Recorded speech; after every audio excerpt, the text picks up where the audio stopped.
ಓಂ ಶ್ರೀ ಗುರು ಬಸವಲಿಂಗಾಯ ನಮಃ. ಬಸವ ಸಮಿತಿ ಆಯೋಜಿಸಿರುವ ಜೀವನ ಶೈಲಿ ಮತ್ತು ವಚನ ಮಾರ್ಗದ 4ನೇ ದಿನದ ಈ ಮಾಲಿಕೆಯಲ್ಲಿ ಭಾಗವಹಿಸುತ್ತಿರುವಂಥ ಎಲ್ಲ ಶರಣು ತಂದೆ ತಾಯಿಗಳೇ, ತಮಗೆಲ್ಲರಿಗೂ ಶರಣಾರ್ಥಿಗಳು. ಇಂದು ವಿಶ್ವ ಆಹಾರ ದಿನ, ವರ್ಲ್ಡ್ ಫುಡ್ ಡೇ. ನನಗೆ ಒಂದೊಂದು ಸಲ ನೆನೆಸಿಕೊಂಡ್ರೆ ವಿಸ್ಮಯ ಅನ್ನಿಸ್ತದೆ. ಅನುಭವ ಮಂಟಪದ ಶರಣರು ಆಧುನಿಕ ಜಗತ್ತು ಅನುಸರಿಸುವ ಎಲ್ಲ ಪರಿಕ್ರಮಗಳನ್ನು ಎಷ್ಟು ಅದ್ಭುತವಾಗಿ ಆಚರಣೆ ಮಾಡಿದ್ರು ಅಂತ. ನಾವು ನಮ್ಮ ಧರ್ಮ ಸಿದ್ಧಾಂತಗಳ ಬಗ್ಗೆ ಹೇಳ್ಕೋಬೇಕಾದಾಗ ಭಾಳ ಜಂಬದಿಂದ ಅಹಂಕಾರದಿಂದ ಹೇಳ್ಕೊಳ್ತೀವಿ. ನಮ್ಮ ಧರ್ಮದಲ್ಲೂ ಇದೆ, ನಮ್ಮ ಧರ್ಮದಲ್ಲೂ ಇದು ಇದೆ ಅಂದರೆ ನಾವು ಅಂದ್ರೆ ನಾವಲ್ಲ, ಅನೇಕರು. ಹಾಗೆ ಬೇರೆ ಧರ್ಮದವರು ಕೂಡ ಪೈಪೋಟಿ ಬಿದ್ದವರಂಗಿಲ್ಲ, ನಮ್ಮ ಧರ್ಮದಲ್ಲೂ ಇದಿದೆ ಅಂತ ಹೇಳ್ತಾರೆ. ಆದರೆ ವಚನಕಾರರ ಬಸವಾದಿ ಪ್ರಮುಖರ ಧರ್ಮದಲ್ಲಿ ಹೇಳಲಿಕ್ಕೆ ಪುರಾವೆ ಇದೆ, ಸಾಕ್ಷಿ ಇದೆ. ಇದನ್ನು ನಾವು ಹೇಳಿದ್ದೀವಿ ಅನ್ನೋದಕ್ಕೆ ಬರೀ ಬಾಯಲ್ಲಿ ಹೇಳೋದಲ್ಲ, ಆಚರಣೆ ಮಾಡ್ತೀವಿ ಅನ್ನೋದಲ್ಲ, ಅದಕ್ಕೆ ಸಾಕ್ಷಿ ಇದೆ. ಎಂಥ ಸಾಕ್ಷಿ ಅಂದರೆ ದೈವ ಸಾಕ್ಷಿ, ಮನಸಾಕ್ಷಿ. ಜಗದ್ವಿಖ್ಯಾತ ನೋಬೆಲ್ ಲಾರಿಯೇಟ್ ಅಮರ್ತ್ಯ ಸೇನ್ ಒಂದು ದೇಶ ಅಂದರೆ 3 ಮಹತ್ವದ ಸಂಗತಿಗಳು ಅಂತ ಹೇಳ್ತಾರೆ: ಆರೋಗ್ಯ, ಶಿಕ್ಷಣ ಮತ್ತು ವರಮಾನ. ಇದು ಯಾವಾಗ 20ನೇ ಶತಮಾನದಲ್ಲಿ ಹೇಳಿದ ಮಾತು. ಈ ಮಾತನ್ನು ಅಣ್ಣ ಅನುಭವ ಮಂಟಪದಲ್ಲಿ 12ನೇ ಶತಮಾನದಲ್ಲೇ ಹೇಳ್ತಾರೆ. ಮೊದಲನೇದ್ದು ಆರೋಗ್ಯ, ದೈಹಿಕ ಆರೋಗ್ಯ, ಮಾನಸಿಕ ಆರೋಗ್ಯ, ಆಧ್ಯಾತ್ಮಿಕ ಆರೋಗ್ಯ. ದೈಹಿಕ ಆರೋಗ್ಯಕ್ಕೆ ಆಹಾರ ಕ್ರಮ, ಮಾನಸಿಕ ಆರೋಗ್ಯಕ್ಕೆ ಸಕಾರಾತ್ಮಕ ಚಿಂತನೆ, ಆಧ್ಯಾತ್ಮಕ್ಕೆ ಲಿಂಗಾಂಗ ಸಾಮರಸ್ಯ. How fantastic and unbelievable. ಅಂದರೆ ಈ ಕಾಲದಲ್ಲಿ ಯಾರು ಒಂದು ನೋಬೆಲ್ ಪಾರಿತೋಷಿಕವನ್ನು ಪಡೆದವರು ಹೇಳುವಂಥ ಮಾತನ್ನು, ಅದನ್ನು ಮೂಲಭೂತ ಅಂಶ ಅಂತ ಬಸವಣ್ಣ ಅಂದೇ ಕಂಡುಕೊಂಡಿದ್ರು. ಬರೀ ಅದಕ್ಕೆ ಪುರಾವೆನೂ ಇದೆ, ಅದಕ್ಕೆ ಸಾಕ್ಷಿನೂ ಇದೆ. ಯಾಕೆ ಅನ್ನ ಪ್ರಜ್ಞೆ, ಆಹಾರ ಪ್ರಜ್ಞೆ ಮುಖ್ಯ ಅಂತಂದ್ರೆ, ಒಬ್ಬ ರೈತ ನನ್ನಲ್ಲಿ ಹಣ ಇದೆ ಅಂತ ನಾನು ಬೇಕಾದದ್ದನ್ನು ಖರೀದಿ ಮಾಡ್ಬೋದು. ವೈಜ್ಞಾನಿಕವಾಗಿ ನಾವಿಷ್ಟು ಬೆಳೆದೀವಿ ಅಂತ ತಿಳ್ಕೊಂಡು ಲ್ಯಾಬೊರೇಟರಿಯಲ್ಲಿ ಏನನ್ನಾದರೂ ತಯಾರು ಮಾಡ್ಬೋದು. ವೈಜ್ಞಾನಿಕವಾಗಿ ನಾವಿಷ್ಟು ಮುಂದುವರೆದಿದ್ದೀವಲ್ಲ, ವೈಜ್ಞಾನಿಕವಾಗಿ ನಾನು ನೀರನ್ನು, ಆಹಾರವನ್ನು, ಕೃತಕ ಗಾಳಿಯನ್ನು ಸೃಷ್ಟಿ ಮಾಡ್ಬೋದು in the form of oxygen. ಆದರೆ ವೈಜ್ಞಾನಿಕ ಸಾಧನೆಯಿಂದ ಯಾವುದೇ ಕಾರಣಕ್ಕೂ ನಾವು ಅನ್ನವನ್ನು ಬೆಳೀಲಿಕ್ಕೆ ಸಾಧ್ಯ ಇಲ್ಲ. Food is very very important. ಜಗತ್ತಿನಲ್ಲಿ ಕೃಷಿ ಆಧಾರಿತ ದೇಶವಾಗಿರುವಂಥ ಭಾರತಕ್ಕೆ ಅನ್ನದ ಮತ್ತು ಕೃಷಿಕನಿಗೆ ಸಲ್ಲಿಸುವ ಗೌರವ ಬಹಳ ಮಹತ್ವದ್ದಾಗಿತ್ತು. ಕಾಯಕ ಸಂಸ್ಕೃತಿಯಲ್ಲಿ ಬಹುಮುಖ್ಯವಾದದ್ದೇ ಅದು ಅನ್ನ ಸಂಸ್ಕೃತಿ. ಅದರ ಹೆಚ್ಚುಗಾರಿಕೆ ಮತ್ತು ಅದು ಇಲ್ದಂಗಿರೋದು. ಶ್ರೀಮಂತರ ಹತ್ರ ಅತಿಯಾಗಿ ಲೋಡ್ಗಟ್ಟಲೆ ಗೋಡಾನ್ ತುಂಬ ಆಹಾರ ಸಾಮಗ್ರಿಗಳನ್ನ ತುಂಬಿಡೋದು. ಆ ಇನ್ಇಕ್ವಾಲಿಟಿ, ತಾರತಮ್ಯ ಇದೆಯಲ್ಲ, ಕೆಲವೊಬ್ಬರ ಕಡೆ ಇಲ್ಲ, ತಿನ್ನೋಕೆ ಗತಿನೇ ಇಲ್ಲ, ಭಿಕ್ಷೆ ಬೇಡೋದು, ಅತಿಯಾದ ಸಂಗ್ರಹಣೆ, ಬೀದಿಯಲ್ಲಿ ಭಿಕ್ಷೆ ಬೇಡೋದು. These two are extreme things in the society. ಇದನ್ನು ಬಸವಣ್ಣನಿಗೆ ನಿಗ್ರಹ ಮಾಡಬೇಕಾಗಿತ್ತು. ಅದನ್ನು ರಾಜಸತ್ತೆಯಲ್ಲಿ ನಿಗ್ರಹ ಮಾಡೋಕ್ಕಾಗ್ತಿದ್ದಿಲ್ಲ. ನಾ ಹೇಳಿದ್ನಲ್ಲ, ಮೊನ್ನೆ ಹೇಳಿದಾಗೆ, ಇದನ್ನೆಲ್ಲ ಒಬ್ಬ ಪ್ರಧಾನಮಂತ್ರಿಯಾಗಿದ್ದು ತಮ್ಮ ದೇಶದ ಆಡಳಿತದಲ್ಲಿ ಮಾಡಬಹುದಾಗಿತ್ತು, ಆದರೆ ಸಾಧ್ಯ ಇದ್ದಿಲ್ಲ. ರಾಜರು ಮತ್ತು ಪ್ರಜಾಸತ್ತಾತ್ಮಕ ವ್ಯವಸ್ಥೆ ಅಲ್ಲದ ರಾಜಕಾರಣದಲ್ಲಿ ಅವರದೇ ಆದ ಸಿದ್ಧಾಂತಗಳಿರ್ತಾವೆ. ಶೋಷಣೆಯ ಸಿದ್ಧಾಂತ ಇರ್ತದೆ. ಆ ಶೋಷಣೆಯ ಸಿದ್ಧಾಂತವನ್ನು ಹೊರತುಪಡಿಸಿದ ಸಿದ್ಧಾಂತವೇ ಸಮಾಜವಾದದ ಪರಿಕಲ್ಪನೆಯ, ಸಮಾನತೆಯ ಪರಿಕಲ್ಪನೆಯ ಅನುಭವ ಮಂಟಪ. ಶರಣರಿಗೆ ಮೊದಲು ಬಸವಣ್ಣನವರು ಮತ್ತು ಬಸವಾದಿ ಶರಣರು ಖಂಡಿತವಾಗಿ ಹೇಳಿದ್ದೇನೆಂದ್ರೆ, ಆಹಾರ ಸಂಸ್ಕೃತಿ, ಆರೋಗ್ಯ ಸಂಸ್ಕೃತಿ ಇವೆರಡನ್ನ ಶರಣರು ಕಾಪಾಡ್ಕೋಬೇಕು. ಒಂದು, ಅಗತ್ಯವಿದ್ದಷ್ಟು ಗಳಿಸಬೇಕು, ದೇಹಕ್ಕೆ ಅಗತ್ಯವಿದ್ದಷ್ಟು ತಿನ್ನಬೇಕು. ಆಧುನಿಕ ಅಂದ್ರೆ ನಾವು ಹೇಳ್ತೀವಿ, ವೇದ ಕಾಲದಲ್ಲಿ ಆಯುರ್ವೇದ ಶಾಸ್ತ್ರದಲ್ಲಿ ಜೀವನ ಕ್ರಮವೇ ಆಹಾರ ಕ್ರಮವೇ ಆರೋಗ್ಯ ಅಂತ ಹೇಳ್ತಾರೆ. ನಾವೇನು ಹೊಸದು ಹೇಳಂಗಿಲ್ಲ ಅಂತ ಮತ್ತೆ ಅದೇ ಪ್ರಶ್ನೆ ಬರ್ತದೆ. ನಿನ್ನೆ ಹೇಳಿದ್ದೆ, ಹೊಸದು ಹೇಳಿಲ್ಲ ನಿಜ, ಅದನ್ನು ಆಚರಣೆಗೆ ತರುವಂತಹ ಒಂದು ಕಲ್ಟನ್ನು, ಅದನ್ನು ಆಚರಣೆಗೆ ತರುವಂತಹ ಒಂದು ಗುಂಪನ್ನು, ಅದನ್ನು ಆಚರಣೆಗೆ ತರುವಂತಹ ಒಂದು ಸಂಸ್ಥೆಯನ್ನು ಕಟ್ಟಿದ್ರಲ್ಲ, ಅದು ಬಹಳ ಮುಖ್ಯ. ಅನ್ನದೇವೋಭವ, ಅನ್ನ ಬ್ರಹ್ಮ ಅಂತ ಹೇಳುವಂಥ ಜನ ಎಷ್ಟು ಜನ ನಾವು ಅದನ್ನು ಪಾಲಿಸ್ತೀವಿ? ಅನ್ನದ ಪರಿಕಲ್ಪನೆ ನಮ್ಮಲ್ಲಿ ತುಂಬ ವಿಕಾರವಾಗಿದೆ. ಜಗತ್ತಿನ ಎಲ್ಲ ರಾಷ್ಟ್ರಗಳಿಗೆ ಹೋಲಿಸಿ ನೋಡಿದಾಗ ಅನ್ನದ ಜೊತೆ ಆಟ ಆಡೋದು, ಅನ್ನದ ಜೊತೆ ಅಹಂಕಾರದಿಂದ ನಡ್ಕೊಳ್ಳೋದು ಭಾರತ ದೇಶದಲ್ಲಿ. ನಮ್ಮ ಹೊಸ ತಲೆಮಾರಿನ ಯುವಕರು ಕೂಡ ಆಹಾರದ ಪ್ರಜ್ಞೆ, ಒಬ್ಬ ರೈತ ಎಷ್ಟು ಕಷ್ಟಪಡ್ತಾನೆ, ಎಷ್ಟು ಶ್ರಮವಹಿಸಿ ಅನ್ನವನ್ನು ಬೆಳಿತಾನೆ ಅನ್ನೋದು ನಮಗೆ ಯಾರಿಗೂ ಪ್ರಜ್ಞೆಯನ್ನು ಕೊಡುವಂಥ ವ್ಯವಸ್ಥೆ ಇವತ್ತು ನಾನು ಕಾಣ್ತಾ ಇಲ್ಲ. ಹೋಟೆಲ್ಗೆ ಹೋಗ್ತಾರೆ, ಬೇಕಾಬಿಟ್ಟಿ ಊಟವನ್ನು ಆರ್ಡರ್ ಮಾಡ್ತಾರೆ, ಸರಿ ಅನಿಸಲಿಲ್ಲ ಅಂದರೆ ತಾಟ್ನಲ್ಲಿ ಬಿಡ್ತಾರೆ. ನಮಗೆ ಯಾವುದೇ ಒಂದು ಪಾಪ ಪ್ರಜ್ಞೆ ಆಗಲಿ, ನಾನು ರೈತ ಬೆಳೆದಂಥ ಅನ್ನಕ್ಕೆ ಅಗೌರವ ಮಾಡ್ತೀನಿ ಅನ್ನುವಂಥ ಭಾವನೆ ನಮಗಿರೋದಿಲ್ಲ. The basic important thing of an excellent personality to realise and to see everything sensitively. ಪ್ರತಿಯೊಂದನ್ನು ಸೂಕ್ಷ್ಮಾತಿ ಸೂಕ್ಷ್ಮವಾಗಿ ಗಮನಿಸೋದೇ ಒಬ್ಬ ಪರಿಪೂರ್ಣ ವ್ಯಕ್ತಿಯ ಗುಣಲಕ್ಷಣ. ನಾನು ಒಬ್ಬ ಪರಿಪೂರ್ಣ ವ್ಯಕ್ತಿ ಆಗಬೇಕಾಗಿದ್ದರೆ ನನಗೆ ಆ ಸೆನ್ಸು ಇರಬೇಕು. ಸಿವಿಕ್ ಸೆನ್ಸ್ನಲ್ಲಿ ಬರುತ್ತದೆ. ಡೈನಿಂಗ್ ಟೇಬಲ್ ಕಲ್ಚರ್ ಅಂತ ಕರೀತಾರೆ. ಏನದು ಡೈನಿಂಗ್ ಟೇಬಲ್ ಕಲ್ಚರ್ ಅಂದ್ರೆ, ನಮ್ಮಲ್ಲಿ ಡೈನಿಂಗ್ ಟೇಬಲ್ ಕಲ್ಚರ್ ವಿಕಾರ ಆಗಿಬಿಡ್ತು. ವಿಕಾರ ಆಗ್ಲಿಕ್ಕೆ ನಾವು ಕೊಡೋ ಉದಾಹರಣೆ ಏನು ಅಂತಂದ್ರೆ, ವೆಸ್ಟರ್ನೈಸ್ಡ್ ಕಲ್ಚರ್, ಹೈಲಿ ಇಂಪಾಸಿಬಲ್. ನಾವು ತಪ್ಪು ತಿಳ್ಕೊಂಡಿದ್ವಿ. ವಿದೇಶಿಗರು ಒಂದು ಅಗಳ ಅನ್ನವನ್ನು ವೇಸ್ಟ್ ಮಾಡೋದಿಲ್ಲ. ಅವ್ರಿಗೆ ಗೊತ್ತಿದ್ದಷ್ಟು ಅನ್ನದ ಮಹತ್ವ ಬೇರೆ ಯಾರಿಗೂ ಗೊತ್ತಿಲ್ಲ. ಅವರು ಆಹಾರವನ್ನು ಕೆಲಸ ಮಾಡ್ತಾ ಕೈಯಲ್ಲಿ ಸುತ್ತಕೊಂಡು ತಿಂತಾರೆ, ನಮ್ಮ ತಟ್ಟೆಯಲ್ಲಿ ಹಾಕ್ಕೊಂಡು ಈಡಾಗಿ ತಿನ್ನೋದಿಲ್ಲ. ಆಮೇಲೆ ನಾವು ನೀಡಿಸ್ಕೊಳ್ಳೋದಕ್ಕಿಂತಲೂ 50% ಹೆಚ್ಚನ್ನು ತಟ್ಟೆಯಲ್ಲಿ ಬಿಡೋದಿಲ್ಲ. ಆ ಸಂಸ್ಕಾರ ಜಗತ್ತಿನ ಯಾವುದೇ ರಾಷ್ಟ್ರಗಳಲ್ಲಿಲ್ಲ. ನಮಗೆ ಅದು ಯಾಕೆ ಬಂತು ರೋಗ? ನಾನು 12ನೇ ಶತಮಾನದ ಶರಣರದು ನಂತರ ಹೇಳೋದಕ್ಕಿಂತಲೂ ಮುಂಚೆ ಅದಕ್ಕೆ ಪೀಠಿಕೆಯಾಗಿ ವರ್ತಮಾನದಲ್ಲಿ ಆಹಾರದ ವಿಷಯವಾಗಿ ನಾವು ಎಷ್ಟು ವ್ಯಗ್ರವಾಗಿ ನಡ್ಕೊಳ್ತೇವೆ. ಇಷ್ಟೊಂದು ಅತಿವೃಷ್ಟಿ ಅನಾವೃಷ್ಟಿಯಲ್ಲಿ ರೈತ ಕಷ್ಟಪಟ್ಟು ಬೆಳೀತಾ ಇದ್ದಾನೆ. 70% ರೈತರು ಇರುವಂತಹ ದೇಶದಲ್ಲಿ ಇವತ್ತು ರೈತರಾಗಲಿಕ್ಕೆ ನಮ್ಮ ಯುವಕರು ಮನಸ್ಸು ಮಾಡ್ತಾ ಇಲ್ಲ. ಇನ್ನೊಂದು 10 ವರ್ಷ ಆದರೆ ಜಗತ್ತಿನಲ್ಲಿರುವ ಜಮೀನು, ಭಾರತ ದೇಶದಲ್ಲಿರೋ ಜಮೀನು ಎಲ್ಲ ಬಂಡವಾಳಶಾಹಿಗಳ ಹೆಸರಿಗೆ ನಾಶ ಆಗಿ ಹೋಗಿರ್ತದೆ. ಅವಾಗೇನು ಮಣ್ಣು ತಿನ್ಬೇಕಾ ನಾವು? ನಿಜವಾದ ಆಕ್ಸಿಜನ್, ಶುದ್ಧವಾದ ಗಾಳಿ ನಾವು ನಾಶ ಮಾಡ್ಕೊಂಡ್ವಿ. ನಾಳೆ ರೈತರು ಒದಗಿಸಬಹುದಾದ ಅನ್ನ ವಿನಾಶ ಆದರೆ ನಮ್ಮ ಸ್ಥಿತಿ ಏನನ್ನುವಂಥ ಒಂದು ಮೂಲಭೂತ ಕಲ್ಪನೆ ನಮ್ಮನ್ನು ಆಳೋರಿಗೂ ಇಲ್ಲ, ಅವರನ್ನ ಮತ ಹಾಕಿ ಗೆಲ್ಲಿಸೋ ನಮಗೂ ಇಲ್ಲ. ನನಗೆ ಭಾಳ ಖೇದ ಮತ್ತು ಆಶ್ಚರ್ಯ ಆಗ್ತದೆ. ನಾವು ಯಾವ ಕಡೆ ಸಾಗ್ತಾ ಇದ್ದೀವಿ? ಯಾವ ತಾಯಿ ಆದರೂ, ಯಾವ ತಂದೆ ಆದರೂ ತಟ್ಟೆಯಲ್ಲಿ ನೀನು ಆಹಾರವನ್ನು ಬಿಡಬೇಡ ಅಂತ ಹೇಳುವಂಥ ಸಂಸ್ಕಾರವನ್ನು ಕಲಿಸಿದಾರ? ನಮ್ಮನ್ನು ನಾವು ಪ್ರಶ್ನೆ ಮಾಡ್ಕೊಂಡು ನೋಡಿದಾಗ ನಮಗೆ ಬಹಳ ಬೇಸರ ಅನಿಸ್ತದೆ. ಲಿಂಗಾಯತರು, ಬಸವಾಯಾನಿಗಳಿಗೆ ನಿನ್ನೆ ಹೇಗೆ ನಾನು ನಿಮ್ಮ ಹಾಸ್ಪಿಟಾಲಿಟಿ ಏನು ಬಂದಿರಿ, ಹದಳವಿದ್ದೀರಿ ಅಂತ ಕೇಳಬೇಕಂತ ಹೇಳಿದೆ.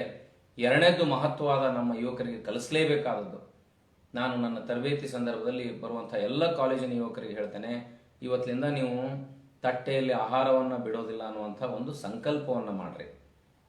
I feel personally very happy and I feel grateful if you follow this. ಆದರೆ ನಮ್ಮ ಮಕ್ಕಳಿಗೆ ತಿಳಿ ಹೇಳುವಂತಹ, ವಿವೇಚನೆ ಕೊಡುವಂತಹ ಒಂದು ಸಂಸ್ಕಾರ ನಮ್ಮ ದೇಶದಿಂದ ಮಾಯಾಗಿದೆ. ಹಾಗಾಗಿ ವಿಶ್ವ ಆಹಾರ ದಿನಾಚರಣೆಯ ದಿನ ನಾವು ಕೇವಲ ರೈತರನ್ನು ಸ್ಮರಿಸಿಕೊಂಡ್ರೆ ಸಾಲದು. ಹೇಗೆ ಬಸವಾದಿ ಶರಣರು ಅದನ್ನು ಆಚರಣೆಗೆ ತಂದರು. ಒಂದು ಘಟನೆ ಹೇಳ್ತಾರೆ. ಒಬ್ಬ ಶರಣ ಮತ್ತೊಬ್ಬ ಶರಣನ ಮನೆಯ ಏನು ನಾವು ಡ್ರೈನೇಜ್ ಅಥವಾ ಬಚ್ಚಲಮೂರಿ ಅಂತ ಕರಿತೀವಿ, ತಟ್ಟೆ ತೊಳೆದ ಮೇಲೆ ಅಲ್ಲಿಂದ ಒಂದು ಅನ್ನದ ಅಗಳು ಸಿಗ್ತತೇನೆ ಅಂತ ಕಾಯ್ತಾ ಇದ್ನಂತ. ತಿಂಗಳಗಟ್ಲೆಕ್ಕಾದರೂ ಅಲ್ಲಿ ಮುಸ್ರಿಯಲ್ಲಿ ಒಂದು ಅನ್ನದ ಅಗಳು ಸಿಗಲಿಲ್ಲಂತೆ ಶರಣನಿಗೆ. ಎಂಥ ಅದ್ಭುತವಾದ ಕಲ್ಪನೆ! ಆಹಾರದ ಪರಿಕಲ್ಪನೆಗೆ ಶರಣರು ಎಷ್ಟು ಕಟ್ಟುನಿಟ್ಟಾಗಿ ಪಾಲಿಸಿದ್ರು ಅಂದರೆ, ಆಹಾರವನ್ನು ಹಾಳು ಮಾಡೋದು ಮಹಾ ಅಪರಾಧ, ನಿನ್ನ ಮೋಕ್ಷಕ್ಕೆ ಅಡ್ಡಿ, ನಿನ್ನ ಸಾತ್ವಿಕತೆಗೆ ಅಡ್ಡಿ. ಸಾತ್ವಿಕತೆ ಅನ್ನೋದು ಎಲ್ಲಿದೆ ಅಂದರೆ ಪ್ರತಿಯೊಂದನ್ನು ಗೌರವಿಸುವುದು. ಸಾತ್ವಿಕತೆ ಅನ್ನೋದು ಎಲ್ಲಿದೆ ಅಂದರೆ ಪ್ರತಿಯೊಂದನ್ನು ಗಮನಿಸುವುದು. ಗಮನಿಸುವ, ಗೌರವಿಸುವ ಒಂದು ಸ್ವಭಾವ ಇದೆಯಲ್ಲ, that is the nature of one of the sensitive characters. ಅವನೊಬ್ಬ ಸೂಕ್ಷ್ಮ ಮನುಷ್ಯ ಅಂದರೆ ಪ್ರತಿಯೊಂದನ್ನು ಗ್ರಹಿಸಬೇಕು. ನಾನಂಥ ಒಂದು ವಿಚಿತ್ರವಾದ ಅನುಭವವನ್ನು 2-3 ವರ್ಷಗಳ ಹಿಂದೆ ಜಪಾನಿನ ಶಿಕ್ಷಕರ ತಂಡ ಮತ್ತು ಅವ್ರ ಮಕ್ಕಳು ಭಾರತ ದೇಶಕ್ಕೆ ಬಂದಿದ್ದರು. ನಾನು ಅಲ್ಲಿ ಭಾರತ ದೇಶದ ಸ್ಥಿತಿಗತಿ ಮತ್ತು ಶೈಕ್ಷಣಿಕ ವ್ಯವಸ್ಥೆ ಕುರಿತು ಅವರೊಂದಿಗೆ ಸಂವಾದ ಮಾಡ್ತಾ ಇರುವಂಥ ಸಂದರ್ಭದಲ್ಲಿ ಒಂದು ಹೋಟೆಲ್ಗೆ ಕರ್ಕೊಂಡೋಗಿ ಅವ್ರ ಜೊತೆ 2 ಮಕ್ಕಳು ಬಂದಿದ್ದರು. ನೋಡಿ ಎಷ್ಟು ವಿಚಿತ್ರ ಅಂದರೆ ನನಗೆ ತಕ್ಷಣ 12ನೇ ಶತಮಾನದ ಬಸವಾದಿ ಶರಣರು ನೆನಪಾದರು. ಆ ಮಕ್ಕಳ ಕೈಯಲ್ಲಿ ಆರಂಭದಲ್ಲಿ ಎಲ್ಲ ಇದಾದಾಗ ನಾವು ಊಟ ಶುರುವಾಗೋದಕ್ಕಿಂತ ಮುಂಚೆ ಅವನು ವೇಟರ್ ಒಂದು ಸ್ವೀಟ್ ಅಂತ ತಂದಿಟ್ಟ, ಜಾಮೂನ್ ತಂದಿಟ್ಟ. ಅವರಿಗೆ ಗೊತ್ತಿಲ್ಲ ಇದೇನು ಅಂತ, ಅದನ್ನ ಕೈಯಲ್ಲಿ ಹಿಡ್ಕೊಂಡ್ರು. ಅಂದರೆ ಇವತ್ತು ಜಪಾನ್ ತಾಂತ್ರಿಕವಾಗಿ ಜಗತ್ತಿನಲ್ಲಿ ಅಷ್ಟು ದೊಡ್ಡ ರಾಷ್ಟ್ರ ಆಗಿ ಬೆಳೆದಿದೆ ಅಂದ್ರೆ ಈ ಥರದ ಸೂಕ್ಷ್ಮತೆ. ಒಬ್ಬ ವಿಜ್ಞಾನಿ, ಒಬ್ಬ ವ್ಯಾಪಾರಿ, ಒಬ್ಬ ಕವಿ ಪ್ರತಿಯೊಂದನ್ನು ಸೂಕ್ಷ್ಮವಾಗಿ ಗಮನಿಸ್ತಾನಂತ. ಕವಿ ಪ್ರತಿ ಅಂಶಗಳನ್ನು ಸೂಕ್ಷ್ಮವಾಗಿ ಗಮನಿಸ್ತಾನಂತ. ತನ್ನ ಸುತ್ತಲಿರುವಂತಹ ಪ್ರತಿಯೊಬ್ಬ ವ್ಯಕ್ತಿಗಳನ್ನು, ಸುತ್ತಲೂ ನಡೆಯುವ ಪ್ರತಿಯೊಂದು ಘಟನೆಗಳನ್ನು ಸೂಕ್ಷ್ಮವಾಗಿ ಗಮನಿಸ್ತಾನಂತ. ಎರಡನೇದ್ದು ವ್ಯಾಪಾರಿ, ಇದರಲ್ಲಿ ಏನು ಲಾಭ, ಇದನ್ನು ಹೇಗೆ ಮಾರ್ಕೆಟ್ ಮಾಡ್ಬೋದು, ಇದರ ಉದ್ದೇಶ ಏನು, ಇದನ್ನೆಲ್ಲಿ ಬೆಳೀತಾರೆ ಅನ್ನೋದನ್ನು ವ್ಯಾಪಾರಿ ವಿಚಾರ ಮಾಡ್ತಾನಂತ. ಮೂರನೇದ್ದು ಒಬ್ಬ ವಿಜ್ಞಾನಿ ಅಷ್ಟೇ ಸೂಕ್ಷ್ಮವಾಗಿ ವಿಚಾರ ಮಾಡ್ತಾನಂತೆ. ನೀವು ಒಬ್ಬ ಶ್ರೇಷ್ಠ ಕವಿ ಆಗಬೇಕಾಗಿತ್ತು, ಬರಹಗಾರನಾಗಬೇಕಾಗಿತ್ತು, ಒಬ್ಬ ಶ್ರೇಷ್ಠ ವ್ಯಾಪಾರಿ ಆಗಬೇಕಾಗಿತ್ತು, ಶ್ರೇಷ್ಠ ವಿಜ್ಞಾನಿ ಆಗಬೇಕಾಗಿತ್ತು ಅಂದ್ರೆ you should be a transformed personality. ನಿಮ್ಮದೊಂದು ಪರಿಪೂರ್ಣ ವ್ಯಕ್ತಿ ಇಲ್ಲದ ನೀವು ಇದರಲ್ಲಿ ಶ್ರೇಷ್ಠರಾಗಂಗಿಲ್ಲ. ಕವಿ ಆಗ್ತೀರಿ, ವ್ಯಾಪಾರಿ ಆಗ್ತೀರಿ, ವಿಜ್ಞಾನಿ ಆಗ್ತೀರಿ, but you will not be a successful personality. ಅರೆ ಈ ವಚನಕ್ಕೂ ಈ ಪರ್ಸನಾಲಿಟಿ ಡೆವಲಪ್ಮೆಂಟ್ಗೆ ಏನು ಸಂಬಂಧ ಅಂದರೆ ಇಂಥ ಸೂಕ್ಷ್ಮಾತಿ ಸೂಕ್ಷ್ಮ ಸಂಗತಿಗಳನ್ನು ಹೇಳುವುದೇ ಒಂದು ದೊಡ್ಡ ಸಂಬಂಧ ಮತ್ತು ಸಂಭ್ರಮ. ಆ ಹುಡುಗ ಕೇಳ್ದ, ವಾಟ್ ಈಸ್ ದಿಸ್ ಅಂತ. ಹೇಳಿದೆ, ಇದು sweet, jamun.